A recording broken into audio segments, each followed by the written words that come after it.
Malakai Wantene-Zelezniak. Yep, perfect, bro. You got it. There we go.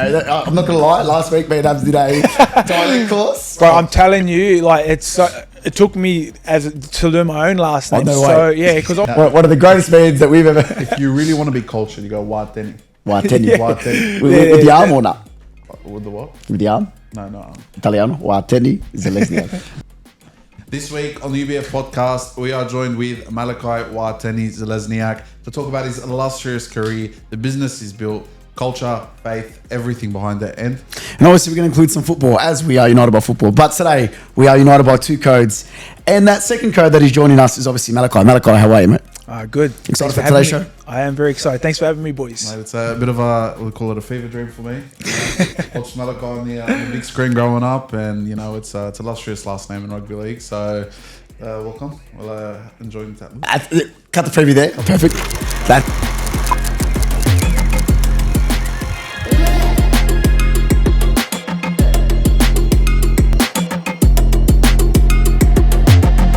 Hello and welcome to the UBF podcast. I'm Abz. And I'm Tom Abz. And today, as said in our wonderful preview, we are joined by a special guest, Malakai Wantene-Zelezniak. I believe I said that right after 500 goes. Perfect. That was perfect. Malakai, how are you, brother? Good. I'm feeling good. I'm excited for this podcast. Obviously, I got to do a few things with you lads over the last couple of weeks. So it'd be fitting to sit down and chat and have a deep dive into getting to know each other. Absolutely. That's the right term. We use that term for when we delve into a deep dive. big topics actually. So mate, you got it. But man, it's been a pleasure. We've gotten to know you really well. It's no longer just work colleagues or anything like that. We call you a friend now. So it's I appreciate that, boys. Obviously invited to our annual Christmas party. I think that's what Abz was trying to allude to there. I'm there, boys. I heard you shout on the Christmas party. After we can have a discussion of that. But Malakai, mate, it's been a long time coming for us. We did some work a couple of months ago. We basically formed a series where my club rules. We tried to convince Malakai to come to the greatest club, obviously, in the A-League, the Wanderers. Abdul did his little bit, obviously, with Sydney FC, and then MacArthur, and we've got that long series coming, which we'll be releasing soon, and we're going to hear Malakai's thoughts on the club that he chose. We're not going to reveal that yet, Malakai, but what was your thoughts on that series, Malakai, coming in? And I tell you what, it was amazing. Obviously, getting to spend time with you boys. Thank you. We had some great times, good laughs, good banter back and forth. But it was awesome to get to know the clubs. Like, obviously, I've been on the rugby league side of things and how it all runs and the systems and all that type of stuff. But it was awesome to go to these clubs and have them explain to how their structures are set up, how their systems are done, how their juniors come through. Because it's completely different to rugby league. Like, there's so many systems in soccer. Currently, obviously, I have my daughter and my son playing in the NPL at the moment. NPL? Correct. Yep. NPL at the moment. See, I'm still learning it. And so it was good to get to know the systems that are in place, because obviously as a parent, you want to put your kid in the right places, obviously to eventually have their dream come true. So learnt a lot, and I'm excited for everyone out there to see what club I chose. It's going to be good. Just wait till we go through a 56-week series where we take Malakai on an NPL journey through all three leagues Unbelievable. to find his NPL club. But it was really good, because we specifically tailor-made that for you, Malakai, because we wanted to give you a match day experience, and that was obviously at the Wanderers, a in-depth club tour at Sydney FC, and obviously the most important stuff on the pitch with MacArthur Bulls. And I think for you that was pretty advantageous to get an in-depth look into football behind the scenes and obviously on the field. Could you see any similarities, though, Malakai, between rugby and football? Oh, I did. Like, obviously, without counting, obviously, you're kicking with your feet and you're catching with your hands. But the similar positions, like, you could kind of see, like, I had a few scrimmages as well with soccer, and I could see some similarities with different positions and how it can kind of match up to rugby league. So it was very interesting to kind of learn the sport and see how both of them are very similar in a way. And even with you on the weekends, obviously supporting your kids as well. Be honest with me, in terms of parents, who's more vocal? At the football, at the rugby? I tell you what, at the NPL games, they're actually very tame. They are. And I think because you have to, there's a rule in place, you can't be too loud, you can't yell out to your kid, all that type of stuff. But my son played rugby league. He had a season at our Footy last year, and I'm telling you, like, I had to ask my mum the same, because the crowd was crazy. Like, you had parents calling out, "Rip your heads off," and oh my god, all this stuff. And I just said to mum, like, I came home and I said to mum, and I asked her, and I said, I said, was it like that when I was playing? Because I don't remember obviously being a kid on the field. And Yeah. she said it was probably worse Wow. because they didn't bring in rules where you can't do certain things. Yeah. But footy fans don't care. They'll yell out no matter what. You know, you got to floor him either way. No, I'm joking.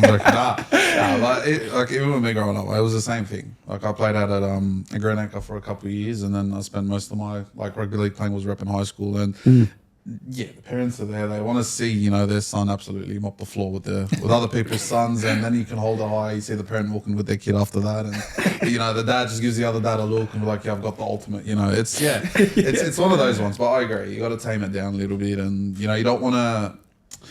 Sport's about, you know, it's a team sport. It's about learning how to work with a team, and ultimately, if you're gonna make it about, you know, knocking out the kid there and violence and all that, it's not the right, you know. And with the NRL and football, they're trying to go aside from that. But before we move on into what's happened over the weekend, shout out to the Lightweight Athletic Club. Remember to use code UBF15 for 15% off all your lightweight athletic purchases. This studio is brought to us by the lovely Lightweight Athletic. How is it, Malakai, the studio? Oh, Walked in amazing, first boys. thoughts. Walked in, I was like, wow, this is a good setup. I actually asked you boys the questions off there. I said, is there something similar to like this so I can move my warehouse over to here? Because the setup here is amazing. No, it is quite good. Done a good job. And but personally, for us, we're really going to press Malakai into his podcasting journey because I believe it's going to be exciting. So I'm really looking forward to delve and pick Malakai's brain for that. But we had an exciting journey on our own this past week in Malakai. We had our first commentary gig in NPL. Oh, Yep. nice, boys. So, Was that Rockdale versus Mount Druitt? How'd it go? Rockdale won 4-0. They haven't done the area. Mount Druitt haven't necessarily. Mountie County. Come on, boys. It's a lovely place, Malakai. Beautiful. On the water. On the water, Sea you know, the breeze. greenery, it's beautiful, man. When you drive through as well, it's just smooth roads. Like I feel like I'm driving to heaven. No potholes at all. Call Mahmoud as well. He might be able to fix a few potholes for that. But it was good with the wasn't it, Abz? It was beautiful. There was basically we were on a scaffold, Malakai, and I reckon one breeze of wind we would have been off. But in terms of us, that's always been a dream of mine. Obviously starting a podcast. I remember in year 9 vividly. Me and my mates were always talking about we had those career days back at school. I'm sure it was obviously yours. A bit of rugby league, Malakai. That was one of your dreams. For mine, it was actually to be a commentator, not to be a player. I realised at the age of 1.5, about 18 months, I realised I was never going to make it as a player. So I've got to resort to something else. But it was that's a real, for me, ticker box moment in life. And Abz had a very similar experience as well. Yeah, like, you know, obviously I grew up, you know, you listen to your Martin Tylers and your Alan Smiths and all of that, and even on the league side, like I've always grown up with Vossi. Yeah. So like even if you saw, I was the one like I'd crack a joke here and there, or you know the type of comment you'd make. Yeah. That's kind of my inspiration. Like obviously you say Martin Tyler's yours. I think Andrew Voss. Like if you listen to, go home, listen to Andrew Voss. I will. Yeah. You'll see it's very similar to what we try to do. That sense of humor. Yeah. You entertain the fans. You keep them going because you just don't want to be that commentator that's like, oh, yeah, the centre back's just passed the ball out there. Yeah, from there. Oh, that's a goal. Goal for Mount Druitt. No. But like, I feel like for a player, Malakai, as well, even when you watch back those highlights, would you prefer a commentator that just goes, oh, he's done really well there, he's passed the ball into that place, or he's broken a line? I don't think that adds a colour or spice to the game. No, definitely not. And because you obviously do a lot of video back and forth, the commentator brings a bit of fresh air. It brings a bit of entertainment, excitement. Otherwise, I have watched countless hours of footy without a commentator, and it can get boring. So I can't imagine, the fans at home wanting to watch a game with, that type of commenting. Malakai on comms for Origin on Wednesday, or You know what? He's got some big shoes to fill. Like Sean Johnson's taken on some commentary. You've seen. Has he? Oh, mate, he's killing it. Absolutely killing it. He's taken the style that we like, which is like just bring energy and like thing, and he's absolutely done amazing job. Oh, wow. He's like kind of like Michael Richards. Okay. Oh yeah. Like that big kind mix. of big mix style. But it was an amazing opportunity. Thanks, to Mark Stav as Taking well. a Football New South Wales as well. For the opportunity. We were at the Football for All Gala Day in the morning as well. We had a long day. We were from the morning, straight from there. I think we got to the game 20 minutes before kickoff, 10 minutes before the stream had to go up. Yeah. So we just got up there, plugged everything in with the camera guy, and it was just on the run the whole day. So, but the Football for All Gala Day. Yeah, it was really good. For the all abilities community, effectively. There are people there with Down syndrome, people there suffering from CP as well, and there's a whole different range, and we were talking off camera, it takes you back. It's you can have as many problems as you want in your life and as many worries, but when you take a step back and you look at the fact that you're healthy, the fact that you've got a good, an attitude to Absolutely. life. That's all that matters. Yeah. They were playing together, and I think there was one of the teams had a couple of the boys in there, some had Down syndrome, and one of them scored. And he just ran to celebrate like Ronaldo, like he was. It was beautiful to see. It really was. And it almost, I'll be honest, I almost brought a tear to my eye at one point, and I was talking to one of the dads, we were interviewing him, and he was about to tear up, and to me, it's like, man, like you devote your whole life to your children, but you got to think of these parents where he's gonna have to take care of himself for the rest of his life, and it's not just a devotion; it's a commitment. Absolutely. And he just wants to see his son smile and to be able to share that moment with other kids that have similar conditions and disabilities. Correct.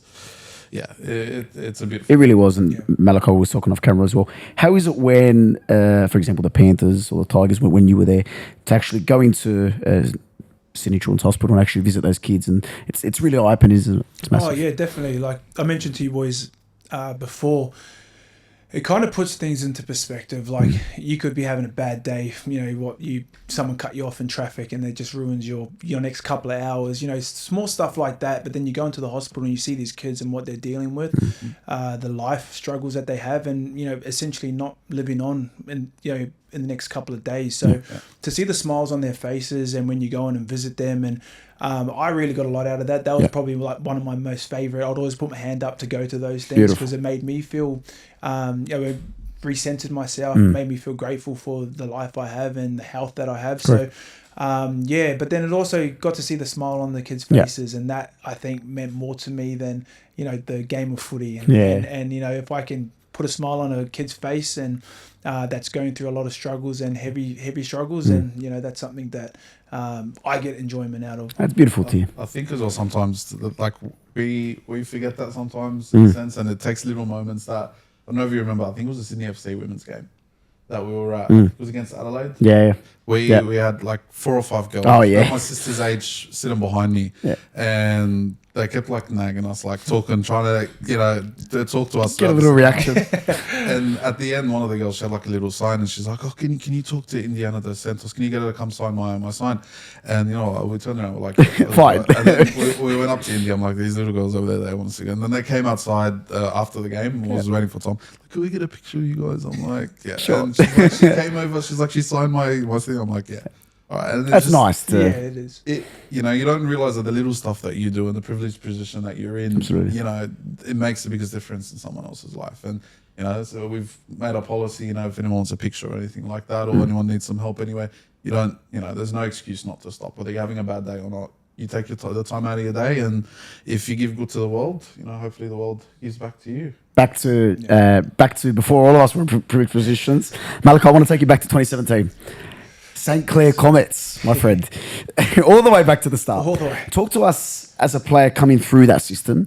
Because in football, it's a bit different. In football, you start at the under-9s in SAP, for example, which your children have experienced. They go through the NPL, if they're lucky to stay in that club, and then they make their way to the Resis, the first grade, and then they play for that club. It's a bit different in rugby league. So take us through that stage where you're going through St. Clair Comets, my apologies, and then being scouted or go through a club.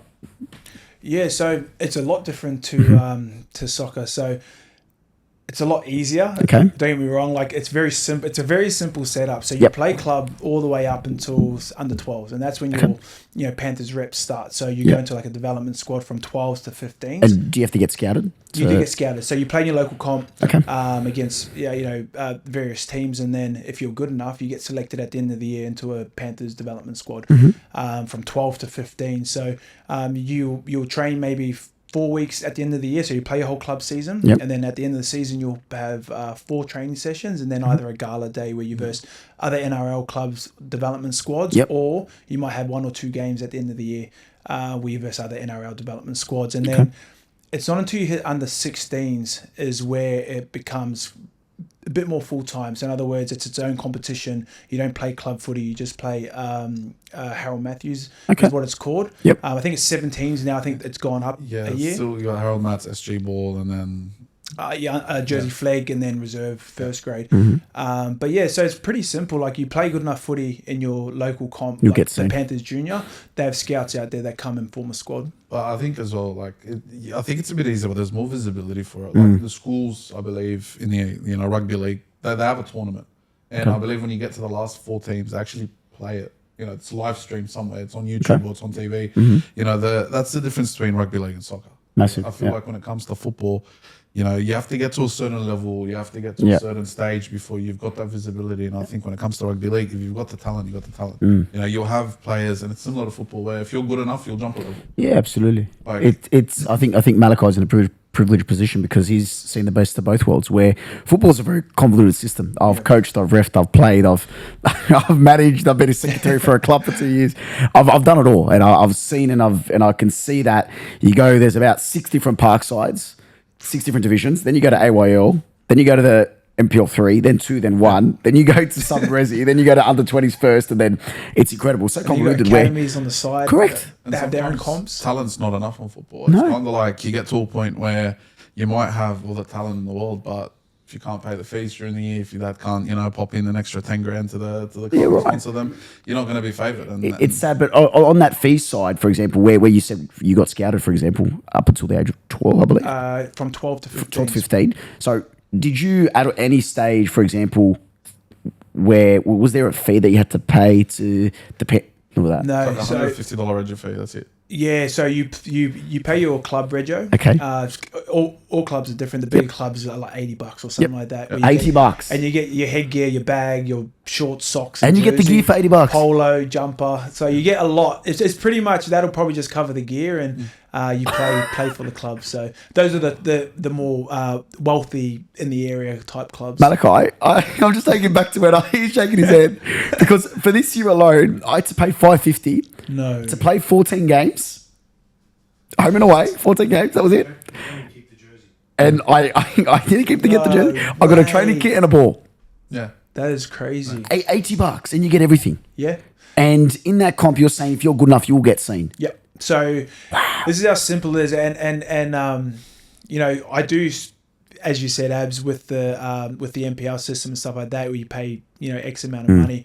I do feel a lot of talent would seep through those cracks. Like, don't get me wrong, you know, it's a good system and it's working for Australian soccer at the moment, but I feel there's so much more talent. If you don't get seen, or the scout's not at that particular game, and they go with another kid, or the dad pays an extra 10 grand or so, I feel that talent does go kind of missing in a way. They do. Because the amount of people you'll meet eventually that like at different work sites and so on that should have been, could have been, would have been amazing footballers in this country, but unfortunately the parents have to feed the 3, 4, 5 other kids they've got at home instead of paying a $3,000-$4,000 fee a year. It's quite sad. It's not fair. But the question is, how was it getting into the Panthers system? How did you get there?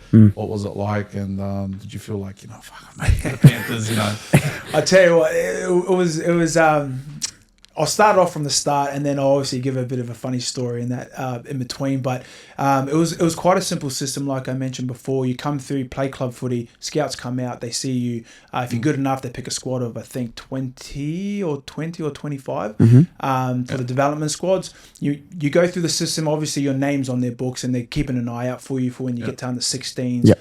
So that's the big year, 16. 16 is the start of a proper full season, where you have a preseason, and then you have I think the comp's still only an 8-week comp or a 12-week comp. Harold Mats and SG Ball. Yeah. So they'll play for maybe half the season of the club, and then if you don't end up going up into Jersey Flegg or whatever, you'll go back and play club for the second half of this of the season, and you come back again the following year. But you know, the other players or good players will then go from say 18 straight into Flegg, and then from Flegg straight into grade and so forth. So so my journey was it was like, to be honest, it was a pretty smooth one at the start. Like you know, I made the development squads, Harold Mats, went back to New Zealand and lived in New Zealand for 2 terms. No, actually it was a whole year. I had so my 17s, I had a whole year in New Zealand where I lived over there. My mum moved back with all of us family, and you played. I played over there, but I really like rugby league in New Zealand is pretty non-existent. Currently now it is because the Waz are doing really well. Up the Waz. But they never used, like, league was always like one of the bottom sports, rugby obviously the first. So I had a year there where I played a bit of rugby, a bit of league, and then I came back into SG Ball, which is under 18s. You were still on Panthers books. Yeah, like in a way. So in other words, like your name is there when scouts come out, they'll have a list as to what players are going to watch and so forth. So made 18s and so actually my 16s was a bit of a rough one. So I started half the season and came off the bench for the other season. Bit of politics in the team as most. In every sport? In every team. Yeah. But then I came back into 18s and the coach there really, really loved me. Like he really saw me as one of his players that he wanted to kind of take under his wing. And Bobby Beveridge was his name. Great coach. I really enjoyed him. But he gave me the confidence, like I obviously had talent, but to have a coach that believed in you. It's the biggest thing. Just excelled my game even more. And I remember I played the SG Ball season, and then after SG Ball went straight up into under 20. So I was still I would have been 17 at the time, and I was versing all the superstars that Barber, he's one, Jared Warrior Hargraves. This is like 2008. This would have been 2009. You had put it this way. Back in those days, the NRL used to have the Holden Cup or the Toyota Cup back then. Yeah. And it'd basically be, in football, if you want to take something from rugby league, this is probably the thing. Every game, so let's just say the Bulldogs... The $80 fee sounds nice, but anyway, carry on. That's baby steps. Baby steps, small steps. Okay, carry on. Do you remember the Y League? Yep. Very similar to the Y League, League. Let's just say, for example, the NRL, the first grade kicks off at 7. Yeah. At 5 o'clock, you'll have the Holden Cup, which is under 20, or the under 20s technically, or this would be there. They'd kick off 2 hours before that, and before that would be the reserve grade. The Y League is now morphed into NPL. Yeah. Okay. So you'd have so many superstars. If I run you through the list of 2007, different level. 2008, 2009 Holden Cup teams, they've all had first grade and they've retired, and some of them are immortals. Benny Barber, I remember I used to watch him in the Holden Cup back in the day. He was carving people up. Yeah. Like Josh Dugan came through that, Matty Croker, I believe. I still remember that team. And I kind of I don't know why the NRL took it away, because as a young kid coming through, and I went straight from SG Ball under 18s half that season, then finished the rest of the half in under 20s. Yeah. It was I felt like a privilege. Like you felt like, okay, I got the step, because I think under 20s had, I think every second or third game was a TV game on Fox Sports. Yeah. So you were getting exposure. And all your schoolmates at school were watching you play, and must have been the biggest kid on the block when you came back. Games. So for example, if there was a Friday night kickoff at 7:30, the Holden Cup would be on TV. So basically, whenever you could put it on before, that's correct. Like Super Saturday, 1 p.m. would be the Holden Cup. Sunday, 2 p.m. would be the Holden Cup. Like it was just exposure, and then it gave them, you could see them. And before the main fixture. That's smart. But the beauty about it is, what people don't realize is that you'd see it on TV, and then it'd give you an excuse to go to the actual game earlier next time, because you want to go and actually watch these kids. They're pretty good. They're good. And some of them would have scores. Like I remember watching the Bulldogs side, they put on like 60, 70 points on some teams. Right. I'm telling you. But yeah. Well, and not only that, you were able to travel and fly with the NRL team. So if sick. If Panthers were playing the Warriors over in New Zealand, you'd kind of follow the team. So you were staying at hotels, you're flying with your team, and it just felt that real professional environment. It kind of got you, like kind of helped you or set you up for first especially grade. off the field as well. Learn how to act, professionalism. That's mad. Yeah, definitely. So I remember I finished that last day. I was a 17-year-old and I was going up. These guys were massive. Well, as a 17-year-old, they were massive, but they looked massive to me. And I was going up against, playing centre at the time. I was going up against some pretty talented, had long careers in the NRL and stuff. And I just remember having that privilege there, coming through the system. Being in the right place, right time. And I think the under 20s coach at the time, he was one of my other favourite coaches, Mr. Colnane. He was our head of PE at St. Dom's at the time. And he really liked me as a player, but as a person as well. Yeah. Like we got along really well. I was a pretty well, I guess, behaved student, if you could say. And, he was probably the push to bring me up as well early. Beautiful. From then it kind of, I did let it get to my head a bit. I'm not going to lie. I all young players do. All young players do. And when you have a bit of a smooth ride like I had at that start, where I went from 16s and then from 18 straight into 20s, and then I think my second year in 20s, I think I trialled with the NRL. So I was 18 and I trialled with the NRL against Parramatta. Wow. Which was pretty big back in the day. Like that didn't really happen much. So. as a young kid. So I was kind of like, kind of all got to my head a bit. And then I remember my first preseason. This is heading into my first NRL contract in preseason. Yeah. Ivan's first year at the club at Panthers. Okay. Matt Elliott got the sack, and Matt Elliott was the one that signed me before. So Ivan probably had never heard of me before, never ever probably seen me. And I remember I didn't do myself. I didn't give myself any credit in regards to not doing anything during off season. So I had this big head of mine. Yeah, made this team easy, did this, and kind of had a bit of a swag to myself. And I remember I'd done nothing during that off season but eat McDonald's probably every second or third day. Done no training. I may have done maybe 1 or 2 runs, right, like road runs. The whole preseason? The whole off season. Oh, wow. So I think 8 weeks I had before we came to preseason. And I rocked up to preseason, my first ever NRL preseason. I was fat, I was a fat outside back. Not as big as the props, but close to them. Where my skin folds are really high. I was coming, I think, anywhere from the middle of the pack was the best I did to at the back. So, I didn't have a great preseason. I remember before we broke for Christmas, Ivan put me into his office and just said, "Mate, it's not good." Pretty much, I can't remember word for word, but it's pretty much like you're taking the piss. You rocked up overweight, unfit. You're not taking it serious type of thing, and you just got cut. So, looking back, is that one thing that you think straight away? It's my biggest regret, I reckon, in footy. Yeah, I reckon it's probably my biggest. If I We're clipping that. That's the title. My biggest regret. I reckon if I had just been diligent in that one off season, just that one, if I didn't let it get to my head a bit and I trained my butt off during that off season, I think I would have put myself in a good position in his eyes, especially. Yeah. And it would have been I would have been able to impress Ivan instead of obviously doing the opposite. So that's probably my biggest regret is letting it get to me a bit more. Like, don't get me wrong, I wasn't arrogant. I didn't treat people wrong or anything. It's just in my head, I was very confident. Like, I'm going to walk into first grade and play. So, very naive. No, it's you got to take it seriously. And just back on the Holden Cup, I'll run you through. You'll probably recognise some of these names as well. This is the 2008 Toyota Cup Team of the Year. Fullback was Lachlan Coote.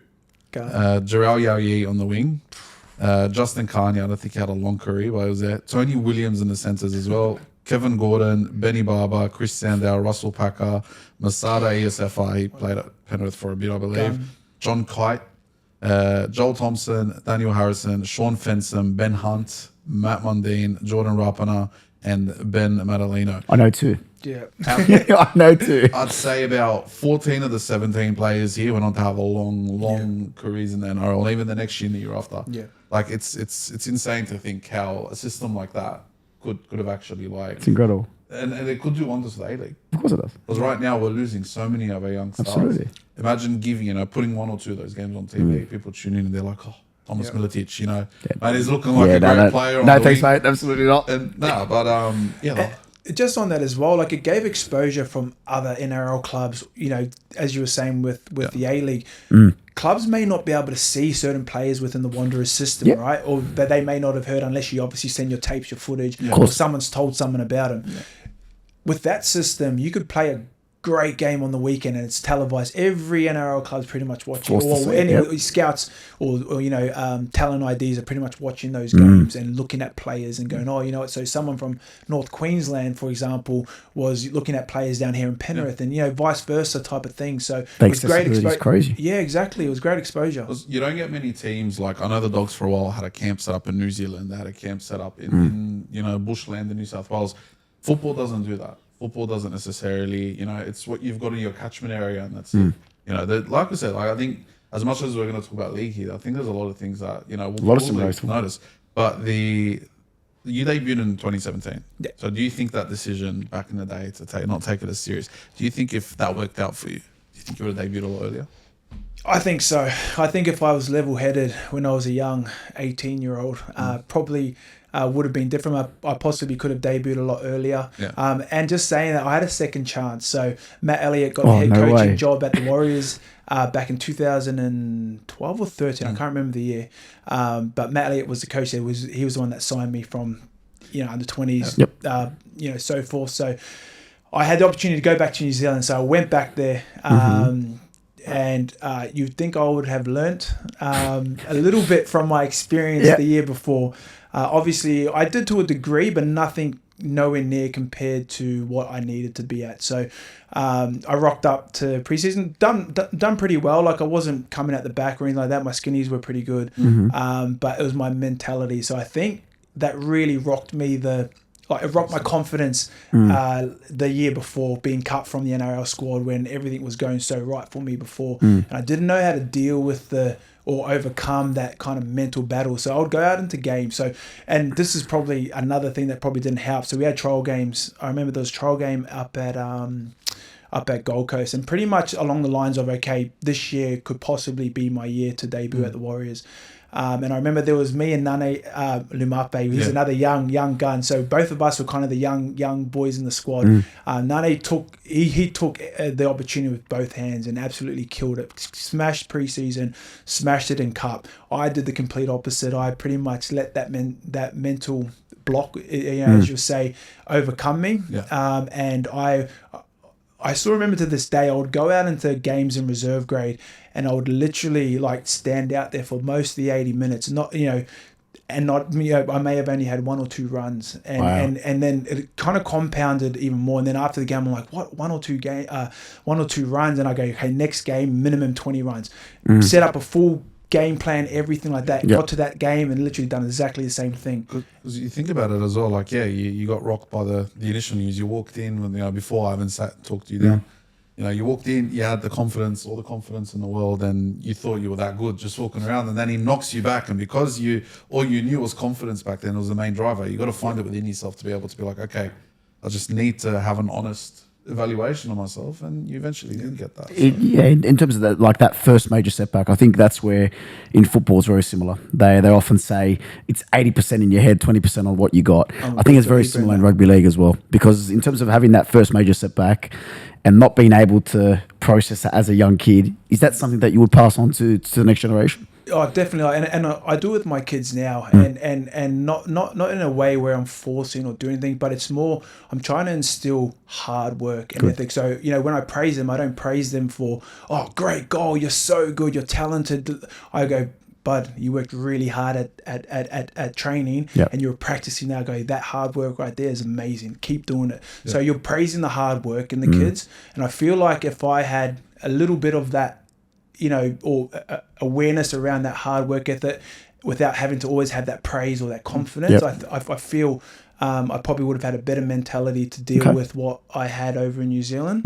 But then I obviously wasted that opportunity and jumped mid-season. Obviously, I couldn't get out of that mental block. I tried, I think I went on for another 6 games, having game plans saying, when you get out there, 20 runs, that's it. Just what do you reckon it was, Malakai? So I look back and I think it definitely was a confidence issue, and I didn't want to stuff up. So because I thought I was on the cusp or close to an NRL debut again, and because I had that setback at Panthers and my confidence was shot, I think I was too scared to go in and make a mistake, and I didn't want to do anything wrong.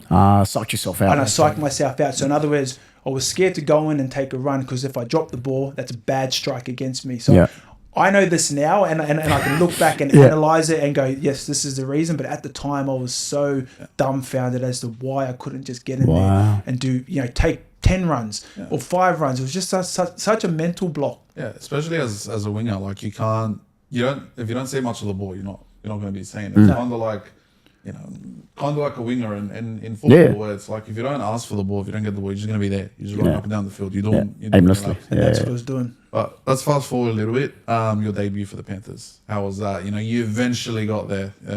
But my thing is though, when Dow walked into the club, they probably went like, not again. well, here's the thing. Dow learned from my mistakes. You know what I mean? Dow learned, and then we had an older cousin as well, Zoram. He lived with us. He was at Panthers, came through the under 20s as well. And there was a few things that he probably should have done, or trained a little bit harder, done this. So I learned a little bit from that at a young age. And the Dallon's the finished product. And then obviously Dow learned from both of us, and is the complete whole mentality. Hard work, training, ethic, all that type of stuff. So I'm just imagining Ivan going, fuck. Not another one. Are there more? But take us to that whole, the weekend, the lead into it, the hard work when you eventually got to the Panthers from Resi's all the way through to first grade. How was that? Oh, it was a shock, to be honest. Like, I didn't think I'd ever get the opportunity. Like, I thought I had blown it. Again, yeah. Yeah, again, I thought I'd blown it. But this time, I think I spent about 3 years out of the game, maybe 4 years out of the game. Not playing, but out of the Panthers system or out of any NRL high grade system. And I think it just made me realize and appreciate what I had. But then it also, on the flip side, I didn't hold footy as this idol, like, in a way. So I didn't worship it as much as what I did as a kid. Yeah. So in other words, it wasn't, not that it wasn't a no care attitude, it's just that I didn't, like, if I didn't play NRL, then so be it. I'm starting at rock bottom. So when I came back to league, I literally started at rock bottom. I started at Ron Massey Cup, which is the lowest. Oh, you got Sydney Shield, but this is Ron Massey is where you play against like Auburn and shit. Yeah. So I got the opportunity to come back to Panthers. Not two Panthers, but an opportunity to play and earn my way up again. In 2016, and I remember I came back at St Mary's Rugby League Club, and I had Jeff Daniela inside me, NRL centre. He was kind of at the back end of his career. He had retired, I think, but just playing for like fun, like keep fit, love fun, of the game, keep fit. Yep. And having NRL centre inside of you, I played on the wing, so he was setting me up for hat tricks, 4 tries. Like, he was unreal. Made you look good. Yeah, he made me look good. You know what I mean? So because of that, obviously, I earned a spot in the reserve grade for, I think, the back end of the year. So I played half the year in reserve grade under Garth Brennan. And Breno, great coach. He's one of my other favourite coaches is Breno. He gave me the opportunity to come back, and he just put faith in me again. Like, I think not having that confidence obviously affected me, but having Breno when I first came back into the system, he gave me that confidence to be the player I wanted to be, and obviously I'm a bit more mature, learnt a few more things, and then I obviously scored quite a few tries in that back end of the season. I forget who maybe George Jennings was my centre, and there was other centres as well, but they like, he was setting me up for trials. I was scoring hat tricks and stuff, so which earned me my preseason, my training trial for 2017. And he did it. He did it. And guess what I did during this off season? So I trained my ass off. I'm telling you, I cried. I trained, like, not cried from training, but more like I wanted this dream. It was right there now. So in other words, when I got the opportunity for the training trial, like, I remember, obviously I was excited, cried with my wife because we were both on the journey together, and she supported me 100% the whole way. So she knew the pain, or the happiness and the pain that I felt when I got that opportunity. And then I just remember, late at night, like, I was obsessed, like, you have to be obsessed with it. And I would be in bed and I'd just look up at the wall and I'd say, I will do anything, and I would cry, like, I'd literally have tears saying I just want it, I need it, like. And so that off season, I literally trained my ass off, like probably the hardest I've ever trained, and I came back in really good shape. Skin folds were really good. My fitness was really good. I was up the front a lot more. I was on the 2K time trials. I was doing really well, which really impressed Hook, which gave me the opportunity to play in the Auckland Nines. So I got the training trial, and then I got the opportunity to play in the Auckland. Was that the first time you played in Auckland Knights? First time, first time ever.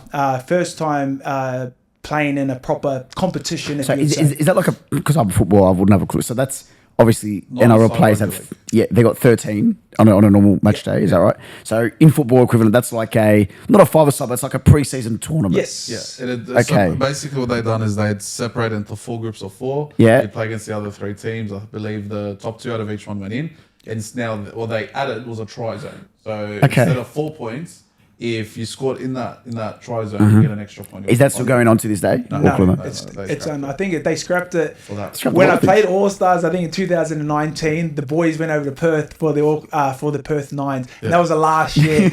And I just remember the boys said, "Oh, it's going to be such a great trip," and I was like, "Oh, damn!" Like, the All Stars was a big moment. The All Stars was a big moment. Don't remember, I would have never traded it, but I just meant like the last Auckland. I say Auckland Nines, but the last Nines. was in Perth, and it was a great. The boys said it was a great To be trip. fair, they brought it back for like an international tournament a couple of years ago. I did play in that too for Tonga. So I played in the international nines for Tonga, which was awesome. It was a great tournament. It was down at Bankwest, where Australia played New Zealand, Samoa, Tonga. Mitchell Moses absolutely he ripped the whole. When I say ripped the whole competition apart, he did. The problem is with that, like with Moses, if you give him space, he's good. Yeah, he's one of the best. It's a full field with 9 players. So he's a really correct me if I'm wrong. If my timeline serves me right, you would have gotten married as you stepped away from rugby league and then came back a few years later. I was just calculating everything in my head. I'm like, you stepped away, I believe, you probably thought the dream wasn't,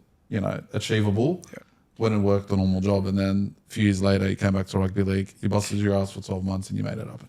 Yeah, definitely. So I got married young. I got married at 20. Oh, wow. Had my first kid at 22. But yeah, I think I found the love of my life at 18. Obviously at a church event. I grew up Mormon.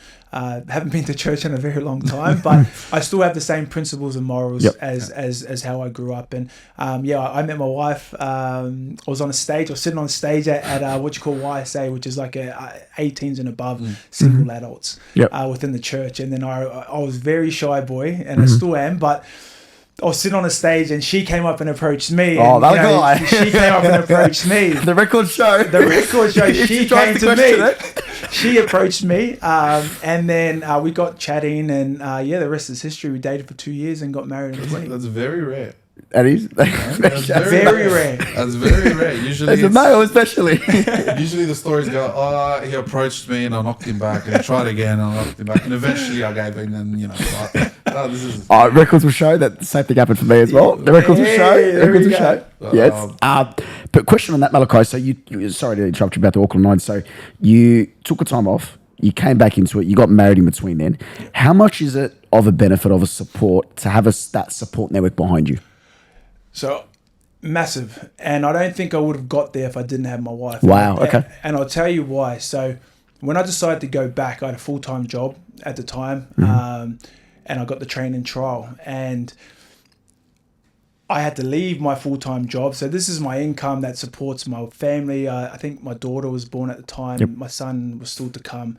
But it was a massive decision because I was going to essentially give up this full-time job, dig into our savings. So we were saving for a house, obviously. Wow. And we just, I sat down with my wife and said, look, I've got this opportunity. I'll have to quit my full-time job. It won't be there when I come back. And we'll have to dig into our savings so that I can train during this off season and get myself ready for this preseason. And training trials back then weren't a lot of money. So I was also eating into the savings as well as getting paid a little bit on a training trial. And there was no hesitation from her. Like she just said, whatever you do, I 100% support it.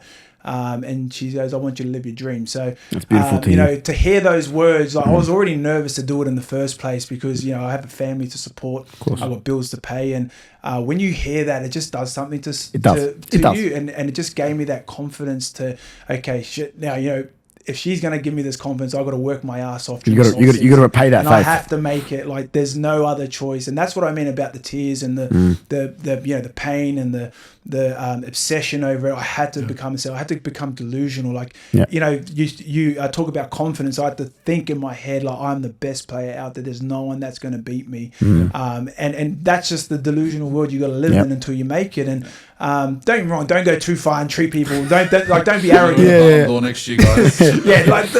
Nothing like that. But more, you got to be delusional in a way of you got to believe in yourself. It's a false sense of confidence. You just got to exactly and fake it till you make it. It may be fake at the start, but I tell you what, your mind comes around to and it starts believing, and you start putting things in place in your life where when you believe something, you might spend an extra 10 minutes in the ice bath, today because I am the best athlete. I got to look after my body. Yep. I might eat better. I might stick to my diet a bit more because I am the best in this league. I got to treat my body like that. Just small things like that. Your brain just starts to rewire itself into believing, okay, you are this top athlete. You may not have been, but at least it got you to a point where you're able to make it, debut, or have a bit of success in what you were being delusional about. And on that debut, you must have been absolutely, excuse the word, shit in the bed. How many free tickets did they have to give you? Well, I think it was just over 100 tickets. So we had the whole. I think there was like one whole bay of all of our family. Oh, beautiful. And friends and that all there. But the feeling was unreal. Like I just remember the whole week was like I was such on a high. Like, So when did you find out you were playing? Confirmed starting. I think on the Tuesday. I think I found out Tuesday morning. So this is Tuesday, 4 right, Tuesday. right time, right place. And I was obviously fit enough. I had pressed Hook at the Auckland Nines. I did really well. Yep. It gave Hook the confidence to be able to put me in when he needed me.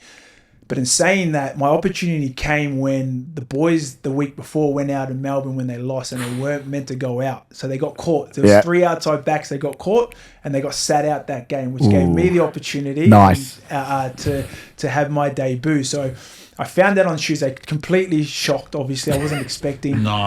Well, did they have a good night at least? They did, apparently.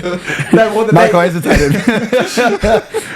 I'm not going to say No anything. comment. No comment. But yeah, it gave me my opportunity to obviously get that debut in first grade, that dream that I had always dreamt of as a kid. And, the long road, as we spoke about beforehand, just the journey to get there. It just, it kind of just made all the pain, sweat and tears worth it. So, it was a long about road, but I remember being in the tunnel, and usually your debut, you're shitting bricks. Excuse my language. Yeah. And usually you're there, but I reckon I was probably my most calm. Standing in that tunnel, and I had my brother next to me, so I had Dow obviously playing centre. I played on his wing, but I remember just feeling so calm in that moment. I don't know why. I never had that feeling again in any other game, but I had that calm. And then as soon as I went out and ran out, it just both hit me. The adrenaline, the nerves, everything just kind of hit all at once. It was a bit of a surreal moment for me. Something special that I still find hard to put into words. But Is that because maybe me being completely not in there, unrelated sport, etc. But is that like you finally earned your stripes at that point? You've come through all this adversity. You've been there. You almost touched the glory. you got stripped away from you. You got now, and you're there. And with your brother as well. How much was he influenced of saying, "Oh my God, Dow's doing it.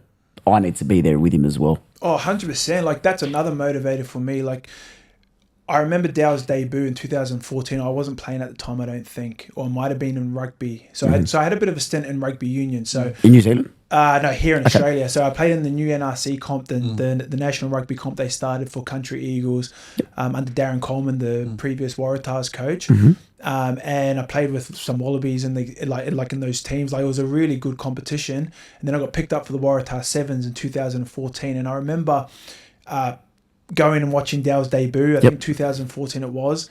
And I remember sitting in the stands and I was like, wow, my brother made it. Like he actually went past that brick wall and that barrier in my head that I thought was never going to happen, and he did it. And that there was some motivation for me to be like, wow, it actually can be done. It can be achieved. So I always say, Dow was a big influence into my mindset or getting out of that block, so to say, that we spoke about earlier. Yeah. And obviously you got to play outside your brother. Do you think that comfortability came from that, knowing you're in surroundings that you knew, you're doing it? It's very similar to us. In the backyard, just going all day. Well, it's weirdly enough, like yesterday, we're having a conversation on the way to Rockdale, and, it's just that, when you're there with, we always joke around, but like Thomas is like, a brother from another mother. Likewise, And it's one of those where it's comfortable surroundings. Like, at the end of the day, if you're there with your brother, if you're there, I believe it was at home, the first game. You know what you're dealing with here, but it's just when it kicks off. Like literally, we were walking in, we're like, we got this. The first 5 minutes, you're on live.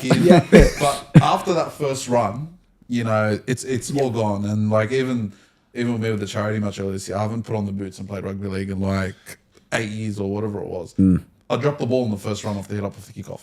And then after that, I took the first run, I was like, fine. And then I just wanted the ball every second time, and you just want more and more and more of it. And there's just something about that addictive, like, this is not going to make sense to you, but there's something about just that collision and that, that feeling of you just getting. Malakai said beautiful. It's not. I'll tell you that. I'm telling you, it's addictive. It's just, it's very addictive. It's not the inflicting pain part. It's just that I think it's the adrenaline. I think that they were saying like most NRL players now like that they'll call you like adrenaline junkies. So in other words, and that's one big thing when I retired, I missed, and I didn't realize I would miss it. Ooh, okay. When I first decided to retire, and I remember standing in my living room. This would have been about a week after I had done no training, anything like that, and then I just was like, I'm missing a feeling. Like there's just a little bit of a feeling that I'm missing. I didn't know at the time, and then as it went on, I'm like, I miss contact. Like the contact at the time though, I hate it. I was like, my body's sore. I can't wait to not do contact again. Yeah, I'm telling you, there's something about it. Even that first training session I had with the boys at the park before it. I've been playing football for so long. I'm like, yeah. But that first hit, I'm like, fuck yes. It's like you've gone clean for so long. You just had that first hit. God. Yes. I remember why I enjoyed it so much. But it's a very rare case. Like you debuted at 26. Yep. And there's very few footballers. Wow. I've been able to, like Cody Walker, I think is another one. Debuted at 26. You played some good football at Penrith. I mean, it was a handful of games, but I think your best football came at the Tigers. Yeah, it did. Talk about your time. And that was the year after 27. That was after I debuted. Obviously, I had Dow as like in front of me, and Josh Mansell was there at the time as well. 2 international wingers, and I think there was 2 international centers at the time as well, and Matt Moylan at fullback. So you had like a really experienced squad, talented outside backs. And they'd come off a few good years, like 2014. They made the prelim final. I think Faro was on one side. Yep. I think Hiku played for them for a few years as well. Pedo as well. Like he was a really good player. And then Dow, of course, he played over his fullback, centre, winger, whatever they named him, and Joshy Mansell. Source was there for quite a bit. So this was mid-2017, the Tigers. Is that? Yep. If I got my timeline correct. So I debuted, and then 2 weeks after I got traded to Tigers. How was that process in terms of as a footballer? You've had the highest of highs. Was that? Sorry to pressure, but was that trade in your call? Was that? Yeah, that was my call. Okay, how come? Run us through the process. So the thing is like I mentioned those players beforehand, like the opportunity to play more games at Panthers was very, very slim. Or there wasn't a great chance of playing more games, and I got a taste of it, and I was like, I like this feeling. I need more of it. So, and I knew at the time I had my brother and some quality players in front, so I knew Tigers were struggling at the moment. At that time, they might have been coming 14th. Yeah. Don't quote me on it, but I knew that my opportunities, they needed some outside backs, and there was an opportunity there for me to go mid-season and pick up some more games, get some experience, and develop my game and develop me as a player. So I took the opportunity, went over to Tigers, finished the rest of the year in 2007, the rest of the year, and then 2018 I had a season there, which I think I played maybe 13, 14 games that season. Yeah, you had 2017 you played 3 games and scored 1 try, and I believe it was 13. I think you scored a try at the Panthers, I believe. Not until I went back, I think 2019. Second time. Yeah, the second time I was at Penrith was when I scored. But yeah, look, at the time, I believe Tedesco, Moses, Brooks, Woods, they were all still there. So Teddy, oh wow. So basically, a few good names, yeah. The year after, the Tigers everyone started taking players out. Tedesco went to the Roosters. Yeah. Moses picking them off to the Dogs, but there's Hasler at his way. Okay. Luke Brooks was also being shopped around. Aaron Woods went to the Bulldogs. They lost a lot of players, and you've played with a lot of players. Like if he could run you through the names that he's played alongside with, it's insane. Give me a dream team now. Go. Well, that's pressure. No. There's a lot.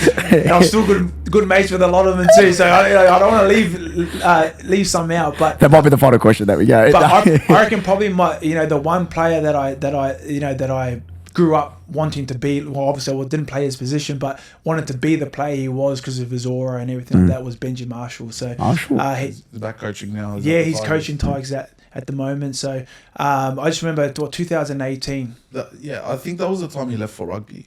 Yeah, he did, and then he came back to St George for a bit, and then went to Brisbane before coming back to the Tigers and retiring. And oh my God, what a career! Yeah, he's done it, but I think at the Tigers as well, it's not that I feel bad, but they haven't played finals since 2011. Yeah, I know. It's been long hiatus.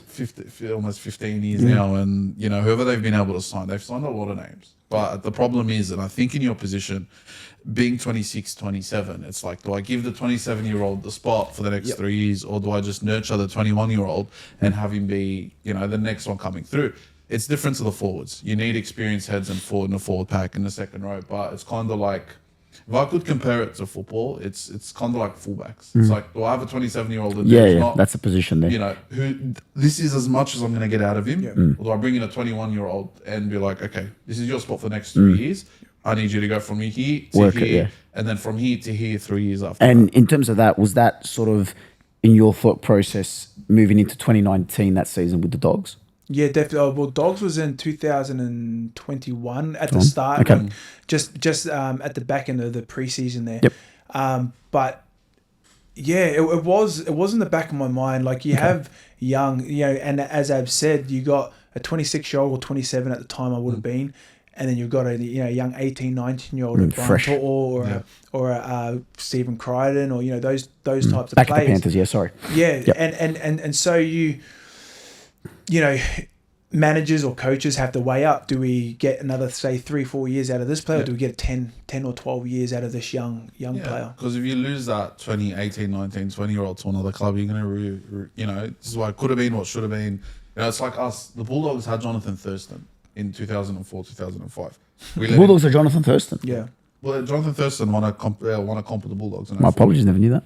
He left at the end of the year and went to the Cowboys. Won a Dalian. That's where I knew him had from, the yeah. career, that he did. And you kind of ask yourself as a Dogs fan, what if we had JT for so long? What if we, we kept Sherwin, what if we let go of Anasta instead and kept Sherwin? And it's just so many questions, ifs, buts, or maybes. But, you ended up going back to the Panthers. I just want to talk about your time at the Tigers. What was that like? Because I feel like your best footy, we saw the best of your, even though it was a shorter career, it was impactful. And I think, obviously the last name holds itself. And when you think of Wantene-Zelezniak, you don't just think of Dallin. You remember that Malakai was there, you done your part. What was it about the Tigers that you took the most? Yeah, so my time at Tigers was amazing. It's probably I made some really, really great friends there. Like we had a really good crew. Like we had Benji, obviously, there driving culture. I think you had Russell Packer, Ben Matalino there, Grubby, Josh Reynolds. I had my good mates as well, Isan Masters and Michael Cheekham. Like we got, like it was just banter. It was like, honestly, it was just banter. So training as hard as it is, you need to have a bit of laugh and banter around there to kind of get your mind away from the game, have a bit of fun, let loose, relax, and then when you're ready to come back, it's time to work. So there was a really good crew at Tigers, and I really enjoyed my time there. Obviously, I got to play most of my career there. The club was great. The admin was good. Ivan was great there. Just allowed you to be the player that you wanted to be and the player you wanted to create for yourself. So, my time there was really great. I really liked my time there. I think that's transferable into, we had Muddy and Luke on, some of your good friends there, Boys. Malakai from MacArthur, and they said as well, although the Bulls, they were looking really promising at the start, and then they had a few mid-season transfers to overseas and other reasons, but they said the change room there at MacArthur was one of the best they've ever had, and it impacted their career on and off the field. Was that the same with you at Tigers, I feel like? Definitely was. I definitely know it was one of my most enjoyable times. Not only because of footy, but because of that locker room chat, that mucking around. And do you reckon that improved you as a player? Definitely did. Like I saw myself. Like I think my last year at Tigers in 2018, I was coming first in all the fitness drills. The testing, and that's a credit to the boys and the squad I was in. Like when you're able to be comfortable in your own environment, I feel the best comes out of you as a player or as an athlete. When there's a high stress environment, or when you're in a squads where there's a few different cliques and type of thing, you're always on edge. Like there's not like, so instead of focusing on your footy and your game, you're worrying about the politics of a locker room or the politics of a club. So my time there at Tigers, I was able to develop purely because of the boys. Like I think I got picked round 1 in 2018. I think Nufa, I think he was coming back from an injury. I think Nufa did his I think his groin, he got surgery on it, but he was a bit underdone. So, I trained hard enough during that off season yet again, because I'd learned from my previous mistakes, and then was coming first in fitness drills and really impressed Ivan again. So I was able to get that starting position on the wing. Yeah, he was nothing off. He was a good player. And great player. I don't know how they let him go to Melbourne for one season. Yeah. that was, so it's kind of like, at the time, the Tigers, it's like, okay, Perth Glory, Adam Taggart. Yeah. It's like the Perth Glory. Andy Keogh, Diego Castro, they're all top players. It's kind of like them letting him go on loan to Auckland for a year. Okay. him absolutely like killing it over there. Yeah. And then they brought him back, and I don't think he played after that. I don't think I think he might have He a ended few up games in there. Yeah, up and down. I think. Yeah, but yeah, that's a look. The Tigers back then, it wasn't. I'll say this, and then this is coming from me, and then not Mal. I think the Tigers got to a point for 5 or 6 years, and I used to call them a recovery club. Yeah. If you needed a club to resurge your career, if you're on the brink of like Jimmy the Jet. Yeah, Like James Roberts, he was lightning quick. He would like literally outpace one of the everyone. fastest men. Yeah, and I think it was Omboy once running down, but that's all different. I'm going off there, but he signed with them. They tried to, it just doesn't work. Yeah. When you're trying to develop or research that many careers at once, it's not going to work. And like you look at Sydney FC, for example, this year, if we go down that route and just sign you're in trouble. players all over, you're going to struggle. And only now they've noticed, okay, we need to bring in some superstars, pay overs for some people, and people will follow. Like they paid Luai, I think it was like 800 or 900k a year, or maybe more than that. I think so. But they see Luai, there's some other critter at the Bulldogs. More players will follow, more players will follow. We had that at some point. I think around the years that you signed, we had Dylan Harper there. We had, just bring players everywhere. And it just looks forced to shit. But you went back to Penrith. I think Dal was still there when you went back. Yep. How was that second time at Penrith? Oh, it was awesome. Like, obviously, I got the taste to be able to play with Dow, and on my debut, I think we got another. No, that was it. I think that was only the one game. Oh, wow! Yeah, so obviously, I wanted more taste because I felt like it was like we were playing in the backyard. Yeah. I feel like I play my best footy. And if you watch a few of my games where me and Dal had played together, they probably were some of my better games. It's funny because you've got him a video call. Just ask him that right there. Sorry, my apologies. And so when the opportunity came up to go back to Penrith, and potentially play more games with Dal, I took it both arms. Like I was 27 at the time. Trying to have a long career in the game. I missed that opportunity when I was 18 years old, and all I wanted to do was just get as many games with my brother as possible. And that was my goal. I took one goal, and that was to only play one NRL game. I just wanted to be able to just say, okay, I made mistakes, I stuffed up, but I worked my way back to get one game. Was the Super League ever an option for you? At the end of my career, I wanted to go to the Super League. Like maybe when I hit my 30, 31, 32, go for 2-3 years over there, live over there, take the family, enjoy the lifestyle and stuff like that. Is that right? Yeah. Okay. Yeah. And I probably would have done that if I didn't have that career-ending injury, but not at that stage. I guess you could call it that delusional mind thinking, and I got offered a 2-year contract to come back to Panthers, so that there was okay, good. I'm there till I'm 30. That'll, and I can potentially play more games with Dal. Yep. And then right after that, obviously, he signed with the Dogs. Dallin had signed with the Bulldogs as well. I remember that news. I was in a Manuel shop. Was that the same season? No. I think he signed the year before. Dal? Okay. Dallin was there. And I remember seeing the message and exactly where I was. It was in the morning. I was in the Manuel shop. I was getting a Manuel Of course. I'm not lying. I was getting a Manuel in the morning. Popped up on Facebook. And I'm like, fuck, we've actually signed someone decent. And then you signed the season after, I believe. And Yes. 20, yeah. So that all happened. Sorry, the season after that. The season after. Yep. So he had, I believe we signed him halfway through. He joined, and there was a year after that you joined the Bulldogs. And was that a big, was that a big factor in terms of you going to the Dogs? Yeah, definitely. To play with Dal? Like as I mentioned earlier, I only ever wanted to play as many games with Dal as possible. Like, he's my younger brother. At that stage, I was just wanting to enjoy my footy. Like I wasn't looking at getting all these accolades and stuff like that. Like I was able to play in the Multi All-Stars game, play for Tonga Nines. Like those were some real big achievements for myself. And but that I didn't like. Don't get me wrong. Very, very proud and very, very grateful I got to experience that. But playing with my brother was probably more important. Family means more to me than a sport does. And so that was the reasoning between coming back to Panthers and going to Doggies. And And to be honest, I think you would have had, if it did go on, you would have had quite a few first grade games under your belt. We didn't have many options back then. Obviously Hopper was there, and with Dallin as well. Outside of that, there weren't many. Nick Meaney was a fullback. He wasn't going to necessarily play on the wing.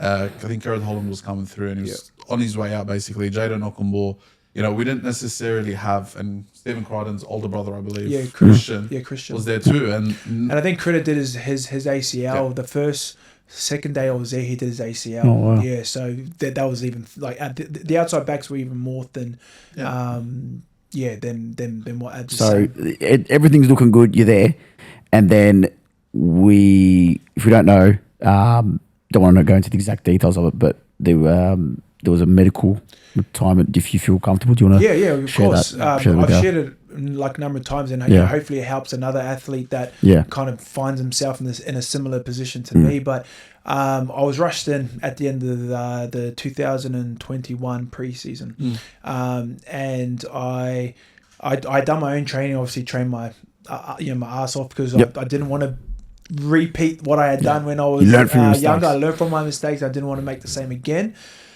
But it wasn't enough. Like, you can't compare that to a proper preseason in the NRL. Like, you're putting contact into things. Yep. Like, your K's are way higher. So I trained myself, but then my body just wasn't used to the contact. And because I came in late at the back end of the preseason, I just went in, and then obviously all the muscle damage from contact from training pretty much blocked my all the muscle damage blocked my kidneys and my liver, and they pretty much shut down. So, ended up pissing blood twice, and Pretty scary sight to see. Yeah. Well, you'd think it would be, but me being the typical footy mind, it is. I'm just dehydrated, like that real, and that's what I mean about it's a mental game, and you try and build yourself as mentally tough as possible. So little things like that, you That's can, not a setback. Don't worry about it. Yeah. Exactly. Push through it. You'll drink some water and you'll be fine. So I did that. Drank a couple of liters. Drink gallons.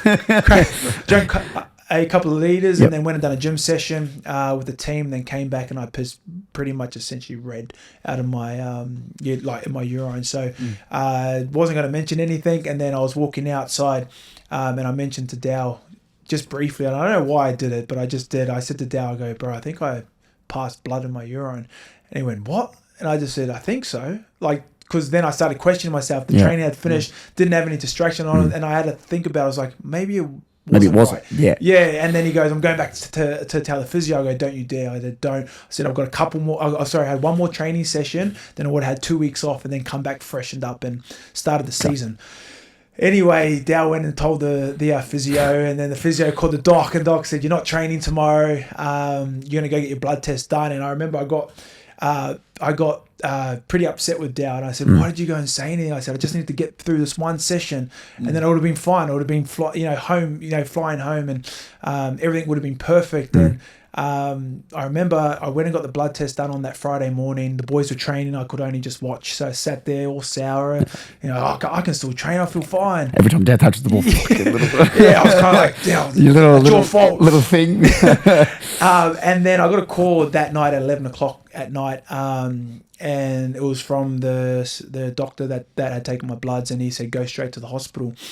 And I was like, is everything okay, doc? He's like, yep. He goes, just go straight there. The specialist up there. That night, 11 o'clock at night. And I just said, should I be worried? I said, why am I going straight to the hospital? He goes, he'll explain everything when you get there. So even then, being typical footy player, I was like, I'll be fine. I'll sleep it off and I'll go in the morning. Even then? I said it to my wife, and she said, no, you're not. You're getting in the car and I'm driving you up to the hospital. So we were waiting in the emergency room at Penrith, at Nepean Hospital. And as most emergencies, it's jam-packed.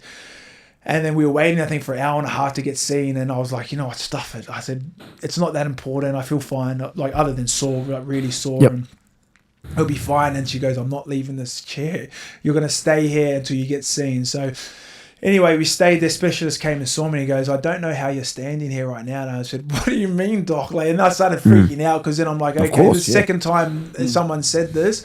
And he goes, your CK levels are the highest I've ever seen or heard of. Like, you shouldn't be standing right What's now. CK? Just so that's like your I don't know the scientific word for it, but it's your muscle damage. So it's what reads your the amount of muscle damage that's in your body, and you can only handle so much before your kidneys and that shut down. It can't process all the damage out. So so I just said, oh, what do you mean, doc? He goes, like, your CK levels are through the roof. And then I had to go get another blood test done, because he didn't believe that my levels were that high.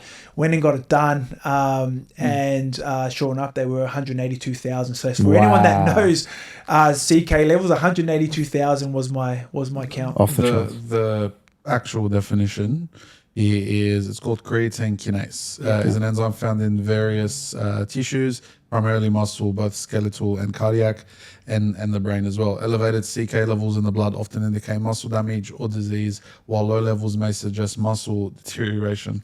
Yeah. Thank you, Doc. This is what will get you. Normal CK ranges vary by gender, age, and muscle mass, but generally fall between 22 and 198 UL in adults. Shit. So I was 182,000.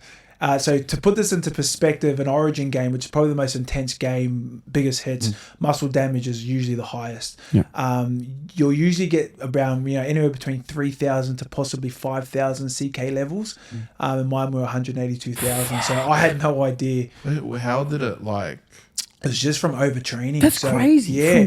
So anyway, so I'll get to the juicy part of the story. So my levels were there, got blood tests twice while I was up there because they just didn't believe the levels were that high. They came back the same. Yeah. And then I was in hospital bed for, I think, six nights, just on a drip, flushing trying to flush the muscle damage out, let my kidneys. So I think my kidneys and liver were working out like 7% at the time. Oh my So they're God. pretty much about to shut down. And the specialist said, he goes, if I had trained that morning with the team, I would have had a heart attack on the field and died. And I just was like, Dow, thank you very much. Like, you really saved my life. Like, and I don't know why I mentioned it to Dow, but maybe I had a feeling someone was looking up, after me from above, or as you said to him off camera, that's someone looking up. Yeah, above. definitely. So, essentially, I wouldn't have been there today if I, and that's a typical footy mentality. Like, for boys out there, if you're ever going through it, it's going to be, it's very common in footy because of the contact element of the sport. Listen to your body, and if you don't have that typical, things will be right. Just keep working harder, you'll be fine. 100%. It's not like, I still remember when the news came out. Like, at the time, there wasn't too much. I think what I heard at the time was like something to do with the protein or the protein levels, but I didn't know too much about the story. But the more you look into it, the more you realize. Was there any players that were similar to you? That's any players that gone through? I don't know, to be honest. Like, there have been players that have died, obviously, from training. Or they've put it down to like really bad dehydration and stuff. But the muscle damage is usually high, but that can be caused from dehydration as well. Could you say it could be from training? I'm not sure. I don't know much about it in that terms, but I would think it'd be pretty common. So you were saying that you didn't work as hard as when you got that second shot back. Do you reckon it was just obviously you were rushed in. Yeah. Do you reckon it was maybe just the time, it was just the perfect environment for, were you feeding your body right, nutrition wise, or? Yeah, everything was good. So the whole point is, like, usually you'd spend about 2 weeks adjusting your body to the contact. So you start off with just light wrestle for the first week, a bit of contact, like 80% type of thing, and then the second week you ramp it up a bit more. The third week you're flying. Your body's had enough time and to process the amount of muscle damage and get it out. I pretty much went from doing 0 contact to 100, and the muscle damage sustained from contact and other things, fitness, gym, in the weights room, just a combination of all of those three. Just my body couldn't handle it. Essentially, I look back, I probably should have eased my way into it and eased my body normally, but I was rushed in at the end. So, but did they realize at some point that was it just that situation, or were you always prone to something like that? Just that situation. So rhabdomyolysis is just an isolated incident. So something, you've done something strenuous, and your body, it's broken down all your muscle tissue. Could be dehydration, stuff like that. But essentially, it's an event that usually causes the problem. And mine was just rushed in too fast. So in terms of that, you're 6 nights in hospital with your family there, with Dal, I'm assuming, to come see there, all your family's there. It's a difficult place to be, and none of us have ever been in there. I don't know personally that someone has been through that. For a professional athlete, be honest, how's your headspace through there at the moment? Oh, mate, the headspace when I was in hospital, there was a lot of things running through my head. Must have been. is this it? This is, do I have to retire? There's keeping positive, like, no, this is just a little setback. I'm going to recover, come back. Yeah. There was seeing my kids cry, and me being in hospital, that really hit me. And it kind of put things into perspective. Like, I didn't want them coming and seeing me in that form. Like, I obviously always want to be their dad and their the hero, or knight in shining armor. Yeah, knight in shining armor. Their dad never gets hurt type of thing, so they can look at me as an anchor, or feel comfortable and protected. But when they saw that, kind of hit me, going like, I'm not providing that for them. So it's tough to take on you, especially like you're not always questioning your role as a father, but questioning, can I be the anchor for the? That's tough. And is this going to be a reoccurring injury that I'm going to have to face for the rest of my life, or is it an isolated incident? Yeah, like I've I know exactly where you come from. Like we've obviously had to deal with my dad the last couple of years as well. It's he went through some heart conditions and a few things, and we almost lost him. His heart was at one point, I think it was like 5%.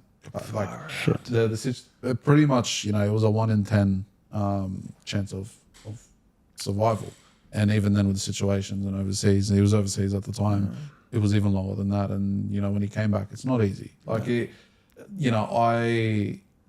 obviously my mum was emotional at the time, so I was kind of like just numb through everything. It hit me like months after, and seeing him, he was at Nepean as well. It's a great hospital over there, and it's not an easy thing. But how do you come to terms with it? Because that for me, that's the one thing I'm trying to calculate in my head. It's like, you've worked so hard. You had your first knockback, you went back, you set your life up, you came back, you tried again, you finally made it, and you probably got yourself an opportunity at a club that was about to give you the 26 games a season that you were looking for throughout your whole career. How do you come to terms with, I might have to give this thing up? Because, man, I couldn't. I'm just imagining in your head at the time, you're like, am I going to get back? Am I going to get back? Am I going to get back? And it was a tough pill to swallow, because as you said, the journey beforehand, leading up to this moment where potentially I could have had that 26 game season, and I guess that was a goal of mine, other than obviously playing more games with Dale. But I would have loved to establish myself as a regular starter for the 26 games of that season, and to have that opportunity there to take, better mindset, trained harder, better position. Just came from a great team, Panthers at the time, just lost to the Storm in the grand final. So the systems I'd come from were really great principles that I had developed under Ivan. So it was there for the taking, and my body had something had other plans, and it was a hard pill to swallow. It did take, I won't lie, it did take a couple of weeks to come to terms with it, to decide to make that decision. I did try and come back after having a rest period. I came back, and I think I'd done like a light jog or 2 light jogs around the footy field, because that's all I was able to do. And then I went and got my blood test done, and my level spiked again. Not as high, but it spiked dangerously. So that's when I had to make the tough decision. I was like, look, there was one other event that helped towards me making that choice, and was up at the hospital, and the specialist said, take a look outside. And I looked outside, and there was a row of hospital beds with dialysis machines right next to him. And he goes, if you keep pushing your body and your kidneys, you'll be one of these guys coming in twice a week to get your blood regulated and stuff like that. So shit thing to hear. So that really hit home, because obviously I've got a young family, and I want to be able to kick the soccer ball around with them. I want to be able to, go to the park and do the simple things in life. But if you're not healthy and you're not, and I'm having to go get my blood regulated and stuff twice a week, then that's not a life I really want for the rest of my life. So that kind of made the choice. So all of those factors coming into the one kind of just made the decision a lot easier. And to be honest, I came to terms with it. I thought I'd really struggle after I made the choice to retire, because at the time I was really positive, like, it's the right decision. And I'm a big believer that everything happens for a reason. And, when one door closes, another door opens. And obviously I transitioned full-time into the business, which gave me more time, and was lucky the business was at a time where it supplemented my wage to be able to, take care of my bills and stuff like that. So, it was a tough pill to swallow, but I actually, looking back, I handled it pretty well. Don't get me wrong, there was times where there will be, of course, go watch Dale play, and I'll get that feeling, that itchy feeling, I want to be out there playing as well.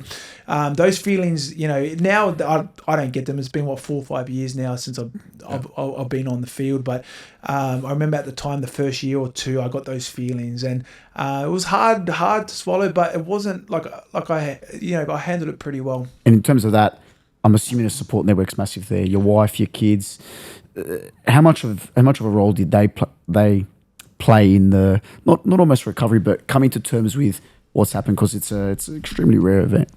Yeah, they played a massive role. Like, I don't think I would have got through it without them. I know, as cliche as they say, you know, everyone mentions it, but I truly don't think I would have been, well, who knows, may not have been here without them, type of thing. So her support, Britt's support, my wife, is been unwavering since we got married to now. And, you know, when I mentioned about sacrificing my full-time job and go digging into our life savings and stuff like that, there was just never a doubt in her mind, or never a question to be like, are you sure this is what you want to do? So, you know, having that support coming from So that, good to hear. you know, when I did retire, you know, she's very emotionally what do you call it, smart. So in other words, like, she's taught me a lot about my emotions and how to deal with them, and how to process through problems, whereas before, typical footy player, I would just snap, or, you know, I'd hold it all in and bang, you know, type of thing. So she's been massive for me. She's been a huge support, and I don't think I would have got through it without her. I think it's one of those situations where it's like, don't be upset that it's over. Be grateful that it happened, and look back at the lessons you learn, and you got to live out that dream. You know, you talk to a lot of footy players, I'll tell you, you know, they're just grateful that they got to play one, because most people, like, that have aspirations to play rugby league, barely even get one, let alone, you know, 300 or 200 like some players dream of. But I want to talk about family, a bit about culture, a bit about, you know, what, you know, your upbringing a little bit, because I feel like that would have played a big part in It has, clearly, as we can see. It's in you being able to get past, you know, obviously the decision that you had to make, which is to medically retire. I was, you know, I was a bit bummed when it happened at the time as well. You know, we had just lost two brothers at the club. We had lost the Morris twins. The one went to, I believe, the Sharks. The other went to, no, Brett retired. Or did he go? No, he went to the Roosters. And then Josh went to the Sharks before he came back to the Roosters and played with his brother. So I'm a bit of a... I'm looking, I'm going, nah, man, surely not. Then we would have had two other brothers. We were in a bit of a shitstorm at the time. I'll tell you what, the moments that I did get to train outside, Dow obviously played right centre. Critter had done his ACL, which opened up that right wing spot. I was able to train outside of Dow. Like, there were some good things that happened that day, and I was excited for, obviously, the season coming, because it was exactly like, you saw our debut game. We just knew where each other would be. It's weird to explain, but I just, like, you just know there. So when I threw that ball in, I didn't see Dow on the inside. I just knew he would be there. So I turned past it and then looked, and sure enough, he was there. Wow. So that type of connection, and, you know, you talk about origin when you're having selections about picking combinations and stuff like that. That's what they're talking about. If you can build a combination with your inside outside man, as in soccer, I'm sure you guys would know as well. Of course. You know, you just, instead of thinking, you're just doing, and it just becomes automatic. And in rugby, is that a really important combo from the centre to the wing? Yeah. Is that really important? Really important, defensively and attacking. Like this season, for example, we've had Kiraz and Crichton on one side, and you can just see they get each other. They know each other. Where one person goes, the other person's there. Like, if Critter just takes a step to the right, you'll find Kiraz is on his inside already. Like, it is so... This is what I try to say, and you might back me up here. I've said that I genuinely think rugby league, tactically, if you really want to perfect it, is a lot harder to do than football. Careful. Well, I don't know the game of football Thank you, Malakai. to be able to have that opinion, but I think it is very technical. It is. One wrong step, one wrong look, it's not as recoverable as football. So just on that, right? So growing up, footy was basically run, tackle, go 10 meters back. Like, that was the game. And if you were the hardest runner, the hardest tackler, you'd usually be a good player or you'd win. But the game has developed so much from when I was a kid and the game's been like that to now. Like, my last couple of years in grade, it's so technical. Like, that's when, like, video was just like hours and hours and hours of video. Wow. Not only that, they started breaking down structures. So back in the day, your defensive structure would be man on, right? So you'd number from the winger, opposite winger, centre, and so forth, and going in. That was a defensive structure, or your normal, typical defensive structure. These days, there's so many different defensive structures, but there's so many different components to it. And one person that misses out or misses their assignment breaks the whole thing down. How did you find that transition, going from not necessarily the olden style, but that later generation of tactics to now? And you just sort of touched on where when you were having that second stint. How did you sort of adjust to that? Did you find it easy? I did. I think because I was a lot older and I was a lot more mature, so I was able to learn, and I didn't mind doing videos. I think as an 18 and 19-year-old, I probably would have struggled maybe with the attention span of footy, but now, like, defensive structures, there's so many different components. So back, like as I explained before, man on, make your tackle. There was other elements to it, but it started developing into, okay, if he misses him, you loop around. Okay, if that misses, like, there's about 3 to 4 different levels to a defensive structure, even more possibly. But and it's continuing to develop in that way because the attack's getting so strong. You need to be able to adjust to how the attack is coming, and vice versa. Because defensive line, like Doggies, for example, have got a great defensive structure. Warriors, Panthers, obviously have the similar structure as well. Attacks have to get better to be able to break that defensive line down, and so the attack, it's like a tit for tat. Attack's getting better, defense does as well. The best defense wins your titles. Always. And even in league, what we've noticed now is people say, "Oh, Bulldogs always get penalties," or Penrith always gets the penalties, or Melbourne. No, it's the fact that teams that aren't as good can't keep up. And if you set yourself up in defense and you're able to keep up in defense, commit a foul, no one's going to be able to get through you. Whereas if you attack just as hard as you defend, teams can't keep up. Penalties, offsides, sin bins, you name it. But I want to get on to culture and family. Your great-grandfather, Steve Wantene. What a bloodline. What a bloodline, seriously. We're taking it all the way back. Tell us, Abz. He was the first Māori captain for New Zealand Rugby League, and on top of that, he was also a politician. Culture means so much to you, and so does faith. And obviously, it's played a big part in your career from when you started to when you had to retire. How would you explain it in a few sentences? How important is culture and faith to you? Huge. That was pretty much. That's my identity now. It was created from my culture, from my faith at the time.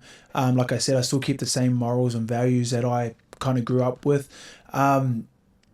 But it kind of centers you, like having that culture. Like we grew up around my mum's side, which is our Māori side.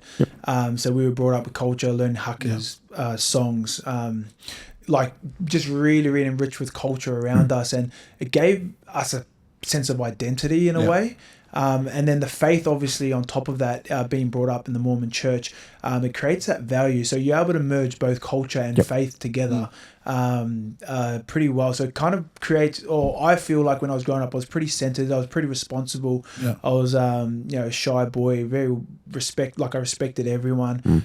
So I feel that came from my culture, but it also came from my faith as well. Yeah, and you can't hide away from it. Like we've, as time's gone on, when you start in this industry, for example, I'm a Lebanese Muslim from Greenacre, Bankstown, and Tom's Croatian Catholic from a Denzel Park. Like it's as typical as it gets, but we haven't hid away from that. I could have very well started off and changed, and used an alias name or Alex, of course, or, AJ or something like that. But no, I am who I am, and I can't change that. And when times aren't as good, and even when times are good, it's always good to look back on culture and faith and what raised you effectively, because we've met a lot of people along the way, and I've always said, it doesn't matter what faith you are, what religion you are. It doesn't bother me. It's it's just a sign that you believe in something, and for you to believe in yourself, you've got to believe that someone else is believing in you, and it's a big factor. But when it comes to your family, like I said, there's a long lineage of successful Wantene.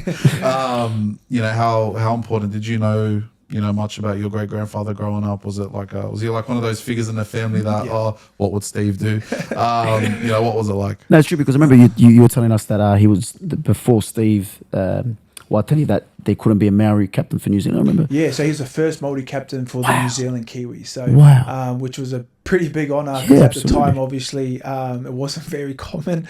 But yeah, so he was that kind of head figure of our family. He was my great grandfather, my mum's grandfather, and my koro, which is my grandfather, which is my mum's dad. He instilled those stories into us, and so he would always talk about his dad as this, I guess, as this superhero, as this, that anchor to kind of center your life around. And he was able to pass that on to us kids. And he also started a rugby league club back in New Zealand called College Old Boys, and that club was there for my Koro's grandkids, which is me and all my cousins, to be able to have a rugby league team to be able to play and follow in the footsteps of our great grandfather. And it's so important for the next generation to see. Like, I was actually Mark Staff called earlier today, and we're having a conversation with him even yesterday, and even the CEO. It's so important to, other Croatians out there, other Lebanese people, other Maldives as well, to see what we're doing, what we're able to do. And citizens, bro, like I'd love to know in 10 years' time whether there's a Lebanese Muslim kid from Greenacre that's, seen us and what we do. Yeah, of course. I can achieve that too. And it's inspirational, but, obviously having yourself and your brother, what does it mean? Have you had any stories with young kids that have come up to you guys and spoken to you guys about any experiences or any inspirations? With Dow and I, it was good. Like, both of us are pretty jokers. Obviously, I'm a lot more mature now in the older age that I'm getting. But yeah, we were just big jokers back in the day. So we'd have like little kids come out. Like, our favorite thing, obviously at promos and stuff, is to go kick around with the footy with the boys and the young kids. And obviously we were young kids at a time, and we just wanted to be able to be that kind of I guess motivation for the younger players to kind of aspire to become. And I remember when I was in primary school, Luke Lewis came out to our school to present an awards, and he was my motivation. I support the Panthers obviously, and so he was one of my favorite players. And so I just remember done something like, it's an NRL player. I seen him, maybe I can be that NRL player as well one day. And, I still remember that, that memory of it. So we try to do that together as brothers, and obviously do it in a fun way. Yeah. Of course. It's crazy when me and Abz were actually talking about it when we first started this podcast 19 months ago. There's a big difference between talking about it and actually seeing it. When you actually see it, you go, oh, maybe I can become that. True. It's unbelievable. And I feel like, especially with your kids on a personal level with yourself, with everything that you've been through and your culture, your emphasis on family and religion, ethics and morals, it would be no doubt in my mind that that's what yourself and your wife are trying to instill in your kids. Oh, 100%. Like, and don't get me wrong, my upbringing wasn't perfect. There were a few things that probably weren't, I guess, ideal. Yep. But the majority of it was, and I'm trying to do the same with my kids. I'm not a perfect parent. I'm not a perfect dad. I try to be. Don't get me wrong. I try to, and that's now my new goals in life. Obviously, after footy is obviously the business, but it's also to be a dad that my kids will look up to, but also be that motivation and inspiration for them, and to let them know that they can achieve anything in this life. It doesn't matter what they want to do, but they can achieve it. So I try and instill that, but I do it in probably a more softer way than what I was brought up to be. Obviously, the old school way, and but I feel like the old school way kind of helped build that. It does shape you. It does definitely shape me. And I guess now that I have a little bit of that, but I know that there's a better way to do it as well, and a way that if they don't want to become professional athletes, that's fine with me, but at least they'll have the principles and that work ethic to be able to achieve whatever they want, and they can transition into anything other than sport. Yeah. Any hot parenting takes for our viewers? Let your kids be kids. That's probably one thing I probably struggle with, is seeing a lot of parents put pressure on their kids at a young age. Living out the dream for the kids. Yeah, like my son, he's 9 years old. He's playing.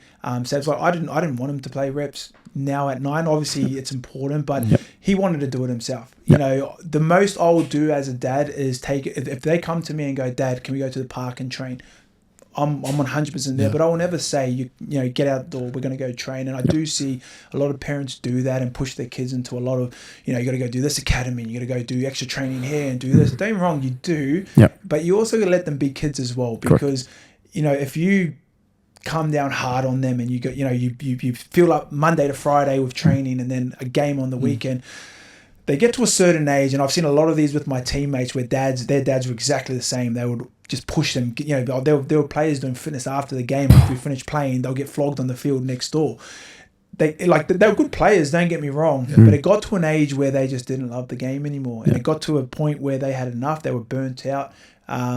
Injuries started happening because you're doing a lot more workload. So you got to find the right balance, and you got to make sure that they're the ones that are asking you, and they're the one coming to you for help. Don't push your beliefs on them. Don't push your opinions on them. Let them figure it out for themselves. Yeah, look, I've been fortunate enough to, like, my parents, well, they were pretty young when I was born, and, you know, I've got 14 years between me and my younger sister.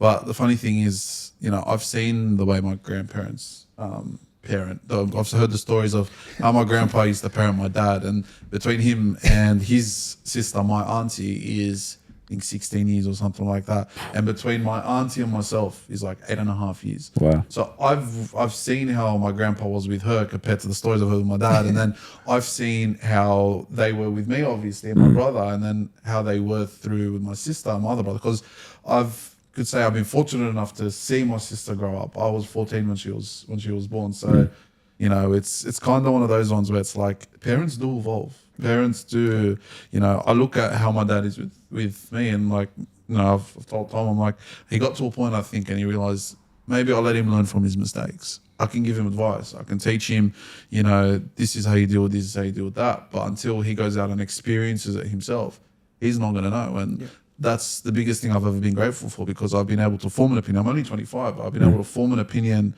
on life off my own personal experiences. I still go back to my parents if I need advice. I still look around and talk to them about certain stuff, but at the same time, they've given me that space, and they've been able to teach me that. I'm forever grateful, even with sport. You know, obviously, the one thing he always hampered on is you got to give yourself a plan B. In a sense, go get that degree, do whatever you want, but give yourself the plan B. 4 months ago, I've left accounting, wanted to pursue a career in sports. I always have, but I have that degree to be able to fall back on. And you got to the kids out there, listen to your parents, because you're gonna look back in 5-10 years time if you're 16, 17 watching this, and you're gonna be like, shit, I should have listened to mum and dad. And I look at it now and I'm like, if I listened to my mum and dad at 16, 17, 18, that bit more, I probably would have been in a much better situation in a lot of things. So yeah, I resonate with what you're saying. It's let the kids be kids, and life experience. Just on that as well, like there was one part as well, don't get me wrong, I am very self-driven, but there's one thing I will draw the line on, and that is attitude as a player. And if you're not wanting to shake hands with a player, sportsmanship, those two things are probably the only thing that I will harp on my kids about, and I will set the tone and say, you know, because my daughter growing up, obviously, as kids do, they don't want to shake hands at the end of the game, because they just got beaten, and so I had to come down hard on her and tell her, I don't care about how you play. You can play however you like, sweetie, but you are going to be a well-rounded sportsman or sportswoman, and you're going to have the right attitude, and you're not going to treat people in a bad way. And my son, I didn't really have to do too much putting it down, but my daughter obviously needs a little bit of reminding every now and then. And it comes back to the little stuff. Like, for example, always been taught, like, you know, when someone comes into the room, someone all day shake their hand. It's the little gestures that you get taught at home that you take onto the sports field. Like, you know, one thing I learned is, like, you never shake someone's hand sitting down. Like, always stand up, you shake their hand. You know, there's little bits and pieces that I learned growing up that, you know, you take onto the football field, and, you know, you got to treat everything with respect. And, you know, before we move on to the business side of stuff, because obviously you got a successful business going on too. What's 7-year anniversary, but we'll get there. I wanted to plug that as well. But no, you're right. I was just, before we get onto that, but I think personally through myself as well, and we were having that chat off camera, Malakai, where sport teaches you so many life transferable skills. It's incredible. Like, you may not be the best in school, you may not be the best in sport, but those skills that you learn in sport week in, week out, being a part of a team, that camaraderie, men's or women's, whatever sport it may be, especially a team sport, some of those skills that you learn, they're invaluable and are worth more than a lot of other things in this world. 100%. Seriously, we should start a parenting podcast. With one parent advice. Listen to this. One actual parent, one in a relationship, and just a single man. What a perfect little dynamic. Perfect podcast. Mate, relationships could mean a lot of things. I have a relationship with my food, with my sport. I'm in many relationships, if you think about it. No. But the last one I want to touch on before we get onto the business side, obviously you have a daughter. We cover a little in sport. You know, when it comes to football, you know, I'm big on it. And I think for me, I told Tom this, I've got an 11-year-old sister at home. I took her to a few Sydney FC games last year, watched the girls play, and I see the difference it makes. I see, you know, they look at the girls, the Matildas, the A-League players, and they're like, I can do that too. You know, there's a space for me. how important is that? How important have you found that, the girls have something to look up to, and where do you kind of sit with women's sport in this country? Because the NRLW, Massive and growing. The NRLW State of Origin, that I think before the first game of State of Origin was the most viewed sporting event on TV all year. Wow. I'm pretty sure it was. Or I heard something like that. And then the stadium was packed out. Yeah. Like, it was sold out, the stadium was. I think it was in Newcastle, I believe, at the time. And TV, it's done amazing. And the beauty about it, if you watch it, I think the girls that play in NRLW compared to maybe the level of the A-League women's, bro, some of the wingers, I forgot her name, but the one that plays for the Blues, on the right winger. Chapman. Is it Chapman? Yeah, fast. Oh, she's a gun. She moves. It's like just Wow. Yeah, she's great player. It's insane. But how important is that to you? Obviously, your daughter plays football. The fact that she sees girls and women be able to do it, even at a young age, like Indiana Dos Santos, Sydney, Talia Eunice at the Wanderers. For a football and these girls are 15, 16, 17. Tiana Fuller. And they're killing it on the world stage. So how important is that to you? Oh, it's huge. Like I mentioned earlier with seeing Luke Lewis, it just makes that dream. Oh, okay, that's someone there. I can be that. Someone standing up there. It's a visual thing. So we went when the Matildas were playing in the World Cup. We went to I think one or two of the games. I think it was like 82,000 at the stadium. Stayed in Australia. Yeah, I could just see like my daughter's face was just lit up. Like you could just see like Mary Fowler was out there, Sam Kerr, just those girls that you can tell. It kind of sparks a bit of I guess it lets her dream. Like it gives her something to dream about. Like I can be one of those girls on that big stage one day. I can play in front of a crowd. So they're huge. Like role models and inspirations in any sport is massive, but especially for the women's sport with it developing and getting bigger. Like especially like we've chatted to a few Matildas now, and we asked them to reflect back on their early days, and that opportunity wasn't there for the women. And that's something that, based on gender, that just quite simply shouldn't be the case. Or everyone is allowed to dream, and everyone should be able to see one of their idols and figures that allow them to think, oh, maybe I can do that one day. Yeah. It's so important. Like, even on a cultural level, I didn't grow up with many Lebanese Muslim figures here in Australia. Like, there were some in the media here and there, but all I had was Hazem. And I was fortunate enough to do my work experience with Hazem at the NRL when I done it in League and Harmony. Spent 2-3 days with a guy. Awesome. At the World Cup a few years later, came up. He's like, "Oh, this is my dad" and stuff. Like, amazing person. But I then saw it. When I saw it with my sister, it was a different thing. And I've had a few conversations with, different people, and there are barriers. They without a shadow of a doubt. Yeah, definitely. And until you kind of see someone else do it, like now, and there's one that we've been fortunate to meet, Bashar Hooley, AFL player, played for Richmond, won three competitions over there. Wow. Sometimes back in the day, and it's not so much the case now.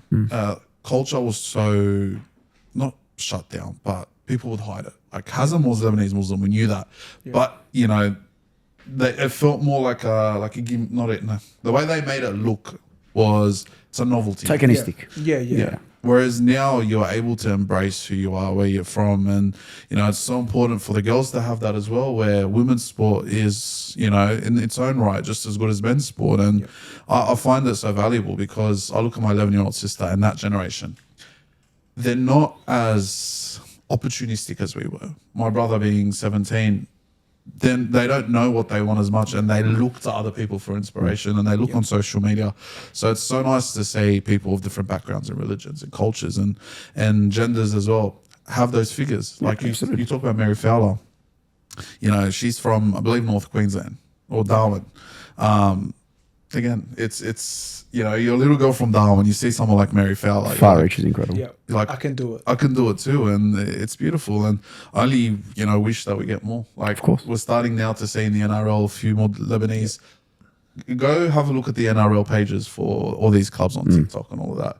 It's become so multicultural and embraced. Beautiful And to the see. Bulldogs, for example, I don't know if you've kept up with their TikToks. Yeah, it's crack up. Like they'll have Some of them are funny, yeah, I'm not going to lie. they'll have Lebanese sweets and they'll be like, oh, the squad tries noodles set for the first time. I'm like, man, where was this 15 years ago? Like, Hazem was probably cooking up Lebanese barbecues. I put it on the socials, but there was Lebanese barbecue that caused the smoke alarm to go off the other week because it was actually, I saw that as well. and it was confirmed story. It was true because one of our mates works at Sydney Olympic and the office is like inside. And so when you walk up the stairs, you turn right. There's another staircase that takes you. It's in Belmore Sports Ground.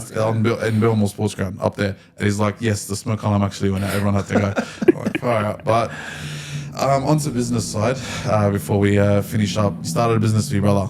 Wantene-Zelezniak watches or WZ Abdul, watches. we'll stop you there. I think we need to clap for 7-year anniversary for Mr. Malakai and Deal.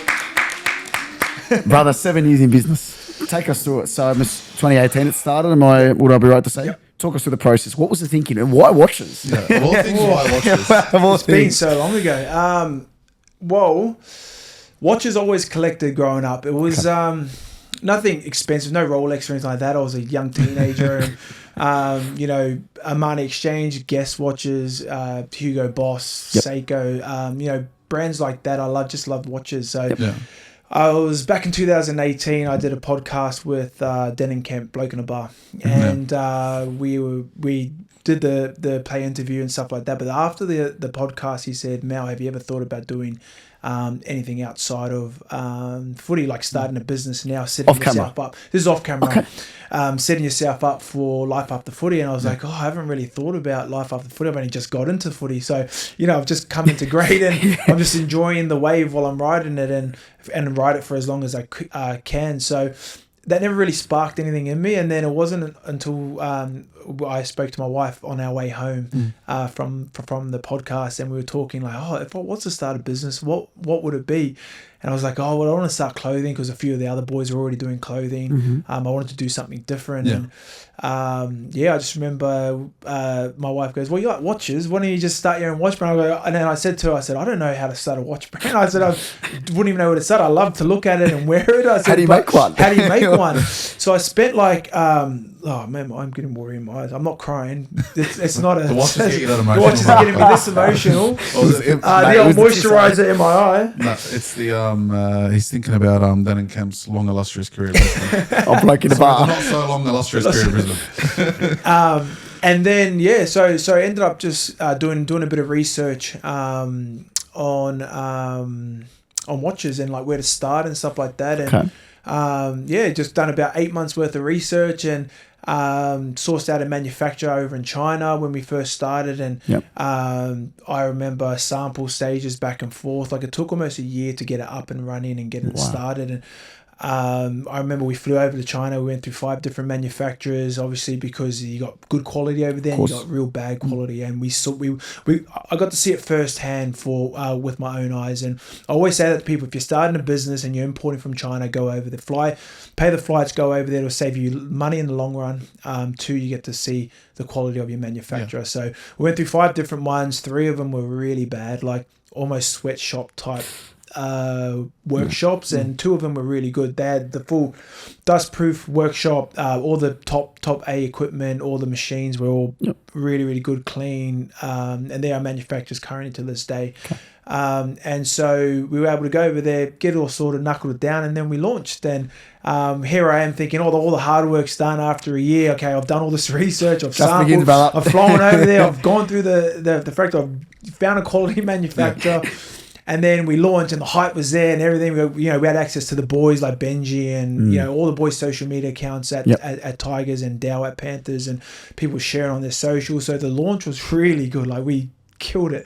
And then I think after the first month, it's kind of like, okay, yes. And then it started slowing down. Our sales started slowing. I'm like, put the hard work in. Why is it slowing down? And I didn't realize that was the first time I had to get an understanding of marketing and being able to market our brand and build a brand first, and obviously be able to sell watches and convince people that weren't around the hype, that have didn't hear about it, but new customers coming in. And took a very long time to kind of learn that's Facebook ads, that's photo shoots, that's branding, all that type of stuff. So it took me, I reckon, a good maybe 3 years. Like I look back on all our social media posts, all that content, I cringe at that. I'm like, oh man, really don't show me that. But that's all we knew at the time. That was the best we could do, and we were learning on the go. So yeah, that's business in general. Like we're still learning. Like at the end of the day, what started as a podcast, slowly different opportunities come up. You know, you learn different things. We've learned different skills on the go. We've been able to adapt different styles, and before you know it, you got a business in front of you. And who's to say in 3-4 years time, the business, you know, the way you do things, that doesn't change. And you've been around for 7 years, but you know, where do you think the growth was ultimately? Where was that period that went, okay, you know, we're in business for because a long time? Not to brag, but we saw the recent Instagram post. Some pretty good figures there. Pretty good figures, yeah. Not to brag. We did do some we do pretty good figures. But I think the turning point would have been maybe, I reckon, a couple of months before I retired. So, which obviously I mentioned before made it easier to retire. Yeah. But we just hit, and I can't remember what campaign. I think we might have started the limited edition watches at the time. Yeah. Okay. Dow's limited edition, maybe mine. I can't remember, but the business just picked up within a couple of months, like really big. And I guess the turning point was that with me retiring, and this is what I always say, everything happens for a reason. When one door closes, one door opens. I've now been able to spend the past 4 years since I've been retired full time into the business. So obviously when you play footy, you're there at 7 o'clock in the morning, sometimes 6, and you leave there probably 5, 6 in the afternoon. So you're there all day, and when you come home, I try to do a few hours, like an hour or two. The last thing you want to do after getting flogged at training, and then you obviously had kids at the time, so I'm trying to delegate time towards the family, and also I'd also go as soon as I come home, we'll go to the park, get the kids out of the house. Go somewhere with the kids, spend some family time, and then when they went to bed, I'd spend an hour or two before I go to bed on the business. So being able to have that hours, that 8 hours to 10 hours in the day to work when I retired and transitioned full time into the business was massive. So we've just seen growth on growth since then. And in terms of that transition point, when you did fully commit and invest those 8 to 10 hours a day, what is your, maybe not now, but what is your routine? Wake up. What does it look like as a successful business owner? Well, now it's hectic. Like I'm at a point now we where see the content videos. Don't you worry. So I've built a routine over the past couple of years. A routine that works for me. Everyone's different, but I was able to build a routine out before the kids started playing SAPs or JDL. Sorry about that. Football will do that to you. 3 days a week training both of them, and then a Saturday, Sunday. So pretty much Monday to Sunday is soccer or football. Sorry. And then trying to work the business. So I'll give you a typical day, and this is pretty much Monday to Friday. We get a bit of rest after the kids' game, that midday on Saturday, midday on Sunday. But a Monday to Friday, a typical day would be getting up.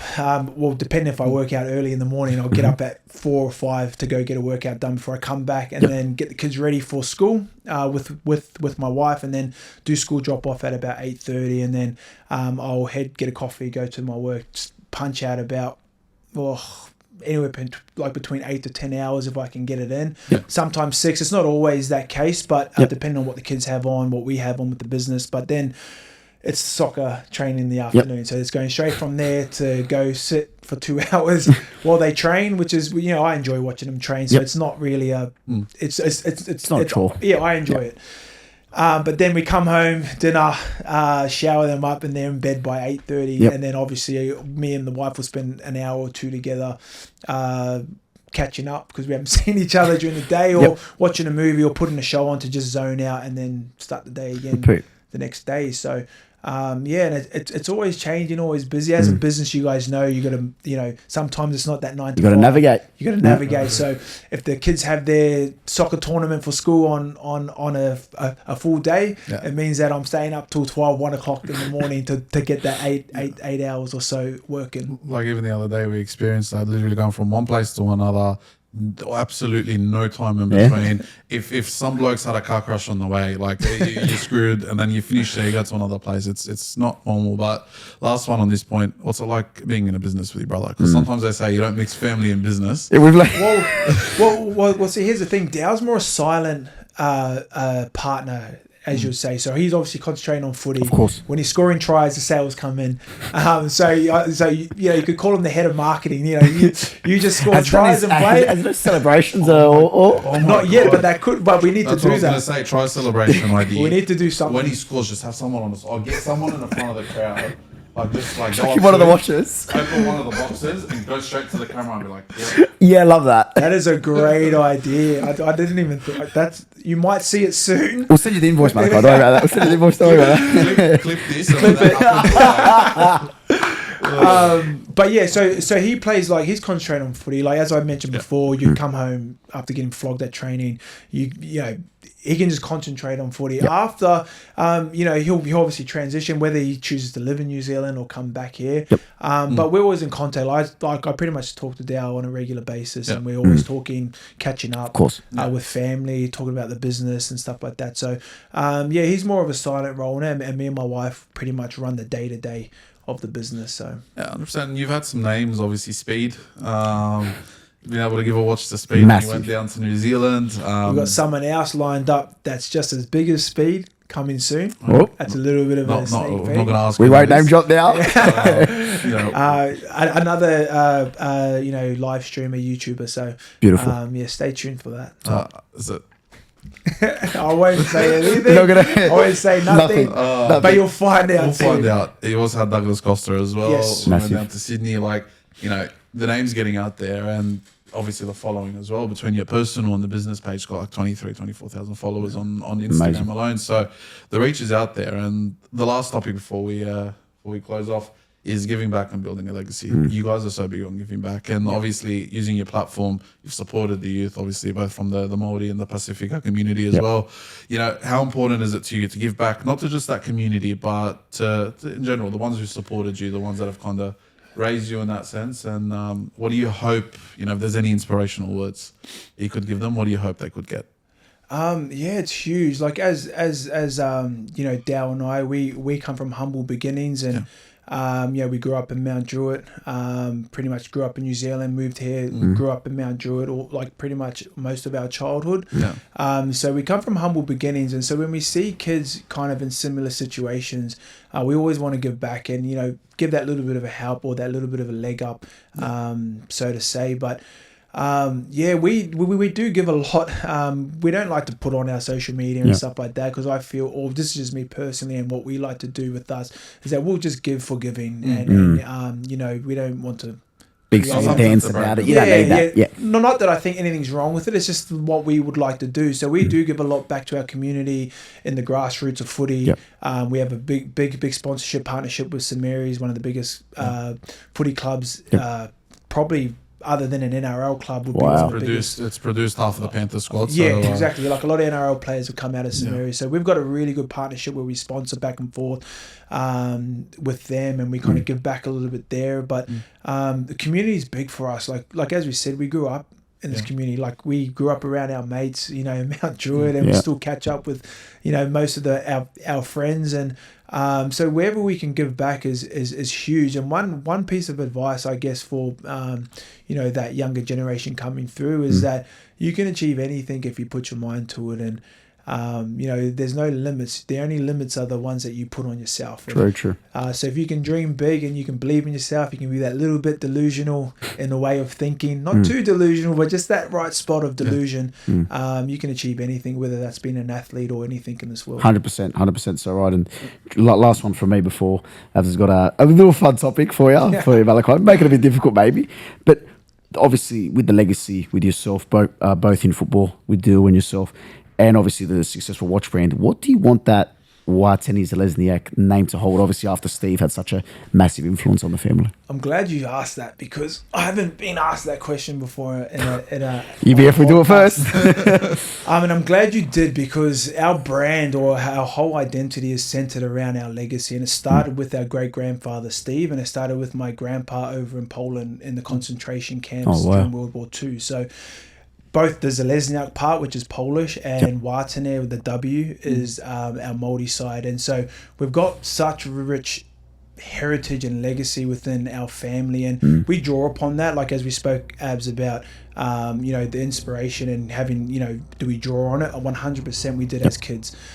But not only that, it gives us a sense of pride for our last name, like seeing our great grandfathers and what they've done, and then for us to continue it on. And I guess in a way, like most people would, you want your last name to be proud. You want it to be everywhere. You want everyone to hold something, and you want everyone to want it, you know, to be a part of the legacy, to be able to create their own stories within our story. Like just things like that, I feel is huge on us, especially later, like getting later into our business life, like coming up to past our 7-year mark. We want, it hasn't just come from just, okay, let's start a brand, make sales, make money, be a side hustle. It's come to a point where we want it to be a lasting brand for as long as we can. And to put our last name on a big stage and create that legacy and continue it on is probably at the forefront of our branding at the moment. 100%. It's, like, if you didn't know as well, like, you are Polish as well. You're part of your background. So that's where the football skill came from. Well, there you go. That's where the kids get it from. Robert Lewandowski, Malakai Wantene-Zelezniak. I wish I was put on that same pedestal as him. I wish we were all put on the same paycheck as well. True. The question is, could Robert Lewandowski run it straight? I don't know. Hey, look, I'll tell you this: running it straight. One day you'll experience this. I don't want to. Before we move on to this. There's just something about when you've got the ball off a kickoff, or when you're just running it, you don't know who you're looking at. It came to my mind now. You mentioned it off the camera with the whole tax thing, you know, with Takarangi. I didn't know who was in front of me. I just saw a body and I'm like, just steamroll.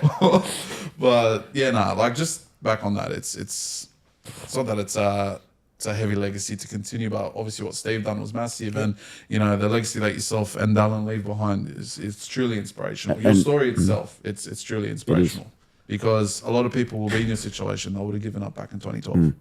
No, you gave it another go. You made it through, and okay, another setbacks happened, but you made something else out of that. You grew a business, you made it grow, and everything happens for a reason. And obviously on that, Abz, that's credit to yourself, Malakai, and that's something that's going to be passed on to your kids and the further bloodline without any shadow of a doubt in my mind. And just congratulations to yourself. Thank you. Thanks, boys. Now, the last one before we let you off a quick fire round. Okay, here we go. Mate, you thought you were getting away scot-free. Warm the brain up. All right. Favourite stadium you played in? Please don't say Combank. Thank you. On a Sunday afternoon. Ooh, Pacific time of day. Hey. Malakai, hardest opponent? Aquila Uarte. I remember at Leichhardt, he was just a beast. Like I've gone up against some quality wingers, but you know, I've been able to obviously make my tackles. That Aquila, I'm telling you, he's a tank. I threw everything at his legs. And you remember him, he has tree trunk as legs. Fiji and tree trunks. I dove, I gave everything twice, and I literally just, it was like a little dent, and then like he just continued and scored a kink twice. in the armour. I'll be honest though, as good of a player as he was, I think he had the worst bomb try I've ever seen in my life. I have seen there was a funny one. I can't remember how it went, but He ran the length of the field or something. Yeah, I don't know if I've seen he that. made a big break and he went to put it down like that. He like dropped it like 10 centimeters off the ground. And there was no one there, no pressure, no nothing. And he played Origin at the time. Mate, he's a gun. Honestly, strong. Next one, pre-game ritual. Pre-game ritual. Are we talking the night before? We're talking on game day when you wake up. Give us both. Both? Or the night before, obviously, like as most athletes do, you have your set routine. It was always pasta and garlic bread was always just carb loading. That was always my go-to. Yeah. But it was always like the temperature had to be set at 21. Block out blinds. The bed had to be like.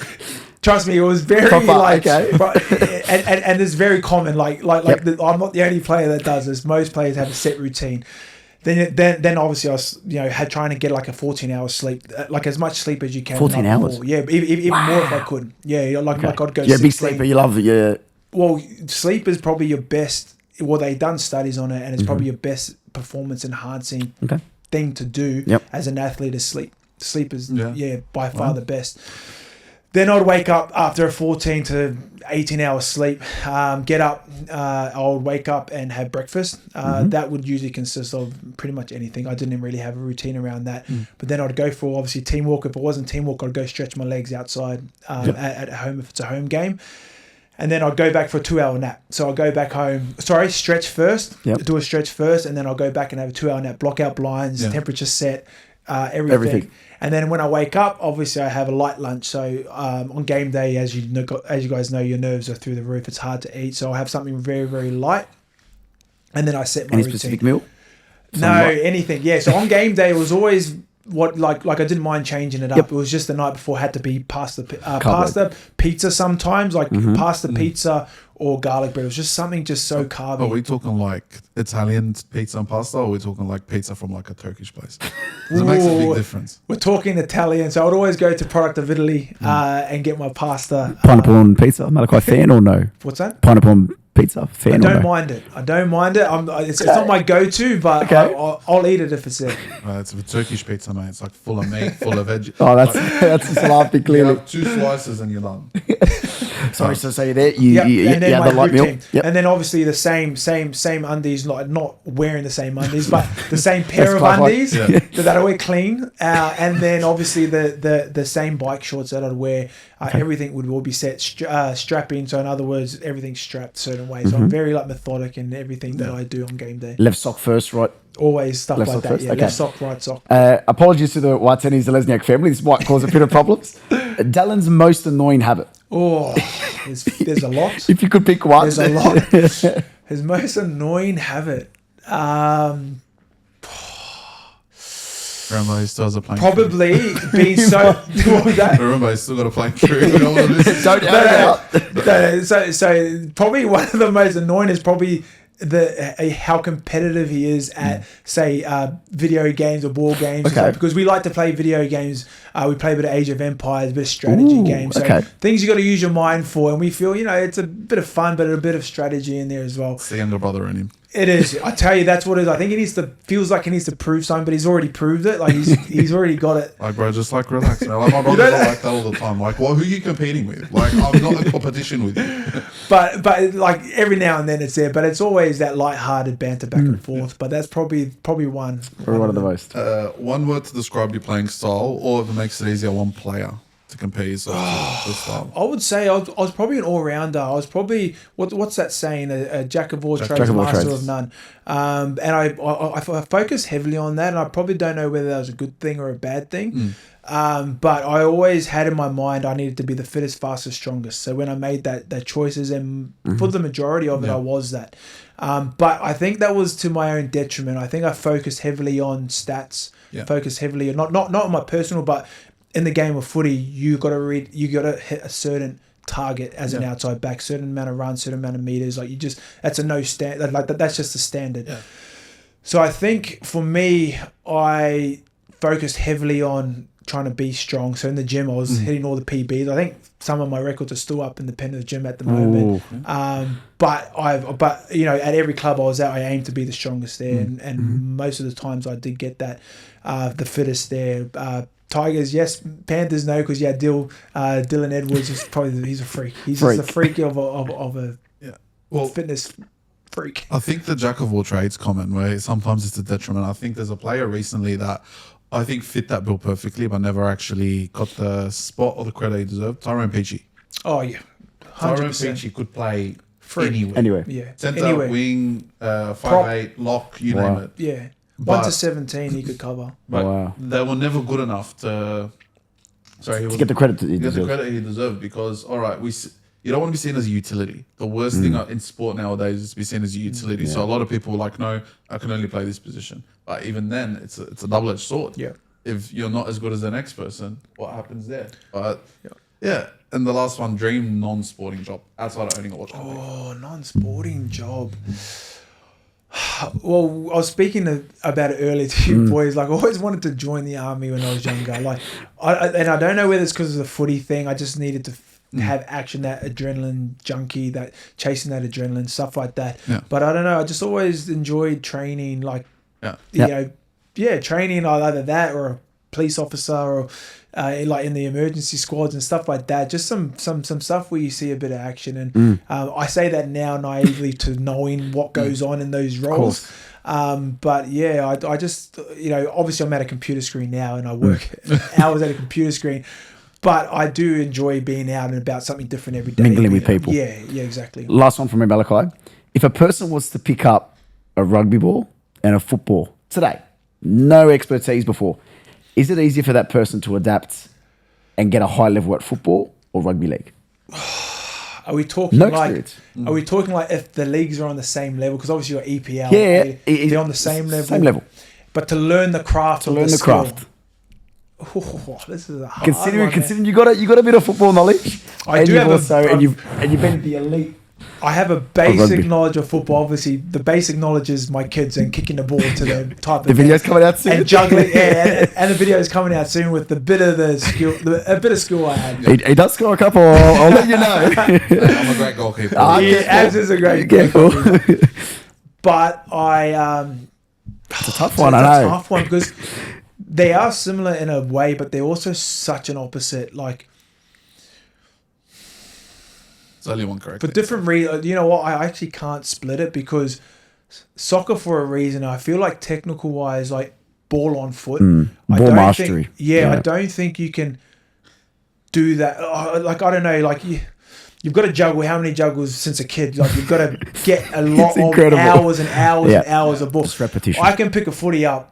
Or you can pick a footy up and you could spend about a year doing it and you can learn the craft. He's seen me throw it. I can't throw it. But you will be able to develop that. But then you could bring in the contact side of things. So, you know, obviously you have to have a certain mentality. That's true. For it. So you can't have fear of making a mistake, but also fear of contact. And, you know, and soccer as well, you still, there's heavy contact. I've seen some big hits in there as well. Yeah.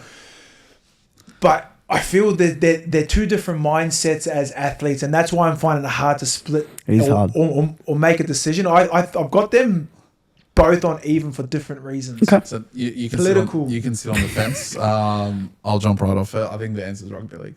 Okay. Only because I can teach Thank you, professional rugby league player. Hey, Thank you. To be fair, mate, I've played alongside some great footballers, some great rugby league players. I think Malakai's played with more, but that's okay. Like Boston. Actually, hey, Malakai hasn't played with Mitchell Pearson. No, I played I against think he's got a plethora more than you. That's all I care about, to be honest. Nah, but I've always said there's things you can't teach, and I think you can train someone to be to a level of a soccer player or footballer to a degree. I think you can teach them the basics, and they'll be able to do a job in a professional team. If I train you for the next 12 months, you're blank canvas. Say 12 to 24 months. I'm teaching you both sports. I think I can get you to a level in football where you can do a job in midfield or fullback or whatever it is. In rugby league, you can't teach what Kalen Ponga does. You can't. There's certain talents in rugby league that you can't. Like the number 10 from the Roosters the other week. I don't know if you saw him. The young prop that put a step on and you can't teach that. You can't teach a 120 kilo front rower. Well, here's a question: if you do put someone in a midfield in soccer, football, are they able to hide in there or no? Will they? If he's hiding, is he letting down the rest of the team? In the midfield, no. Okay. In the midfield, no. Normally, the players that this is sad for me when I used to coach the weaker players, I would call them witches' hats. Okay. And I would put them on the wings. Okay. That's where you hide. That's where you cause the less damage for your own team. Okay. But in the midfield, you are not able to hide. Okay. So, because that's the engine room of football. I think I'm going to agree with Malakai. It would be foolish and naive of me to think that I could pick up a rugby league ball, for me, for example, and go into a challenge. Mentally, I just couldn't do it. I couldn't put myself to do it. But on football, and Malakai is right, some of the ball marshal, we call it in football, that's required to get out of these scenarios that this minuscule, and if you go left, then he's going to cover that way. Yeah. And it's similar in rugby, but the way that you do it in football and the it's called PDE. You perceive a situation, you decide, and then you execute. Yeah. And the good players do that in 3 seconds. Yeah. It's incredible, Malakai, how quickly they do it. But in rugby, the mental side is unquestionable. You can't. Yeah, like it's impossible. Like that's why I think that's why I hit that they're both on the same level, but for different reasons. I think that's a good question. Well, it's a good conversation to have, to be honest. Well, look, before we head off, our sponsor, Lightweight Athletic Club, has... we do, yes. Oh, how good is this? I just want to open for the camera. Yes, thank you. Yeah, mate, straight away. Boys are looking after me, yeah. Mate, they got a hat. I believe it's one size fits all, Abz. Yes. But it's got an adjustable on the back. Oh, good news. Beautiful as well. No, Malakai, straight away, we spoke to our sponsor, Anthony. He said, mate, we're happy to have you on. And straight away, they sorted you something out as well. I was going to put the hat on. Oh, looking good. Wow. And then the boys have hooked me up with. Oh, beautiful. Oh, nice. A little thank you card there. Little handwritten Hey, note. Malakai, thanks for your support with UBF. Congratulations on everything you have achieved off the field. We hope you like our gear. Welcome to the club. Beautiful. There you go. Thank you, guys. A personal touch. I love it. But this looks quality. It does. It does. Look at that. Oh, singlet. Check out that. Look at the back. There we go, mate. Fun fact, good is LAAC that did start in 2024 as well, so it's a really? relatively new company. Wow, it's brand new. Well, they're doing And, good. yeah. The quality is great. Quality's good. They're manufacturing in Portugal. Really? Yep. Well, you can tell that. Nice. Malakai, I'll tell you what, I've only received one gift from LAFC, so I'm a bit jealous here. He's got a couple here. This feels good. I do love my shirts, and especially for working out too. Like, Look at I that. do love a comfortable stretchy shirt, and There we go. the boys and the ladies have delivered. How's the colourway, Malakai? Colourway's looking good? I'm a very bland unreal. person, so you to pick the right colours. I'm a grey, black, white, navy blue, and probably the only colour I'll get is probably a pop of maybe green, possibly. There we go. So you've chosen the right colours of And lucky last. garments. And lucky last we have. Ooh, Is he excited by this one? how good is this? Shorts. Oh, Oh, there we go. the old workout shorts. And I can confirm, we asked Malakai, there is the right side. They are the right size. I do like an oversized There we go. fit, so especially while I'm working out, nice and comfortable. So To be fair, he's got the good figure as well, so it'll Try fit to. him pretty well. Mate, works out thank every you day, guys. mate. I really appreciate it. No, anytime, brother. But like I said, mate, as soon as we told them that you're jumping on, they jumped on the opportunity, man. Yeah, so Awesome. it's good, and hopefully it's not the. I don't think it'll be the last time, Malakai and UBF.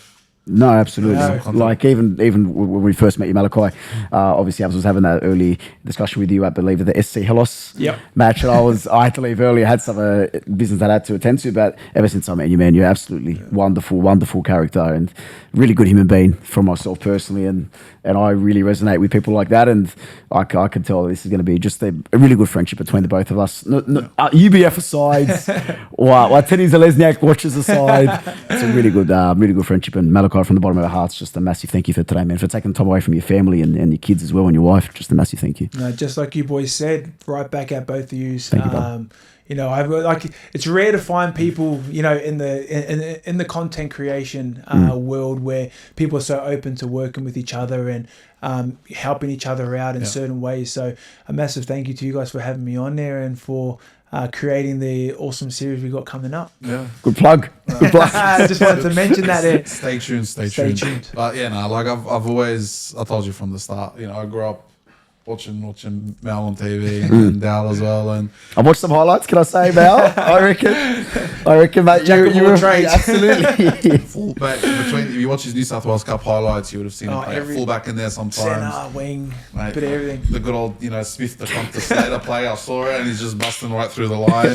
I was a bit lighter back then, I think, for that fullback role. To be fair, your face looks skinnier now. No, do you know why? Because I was like I was actually pretty big for an 18-year-old. Like I mentioned earlier about coming through. I think my size definitely helped. Yep.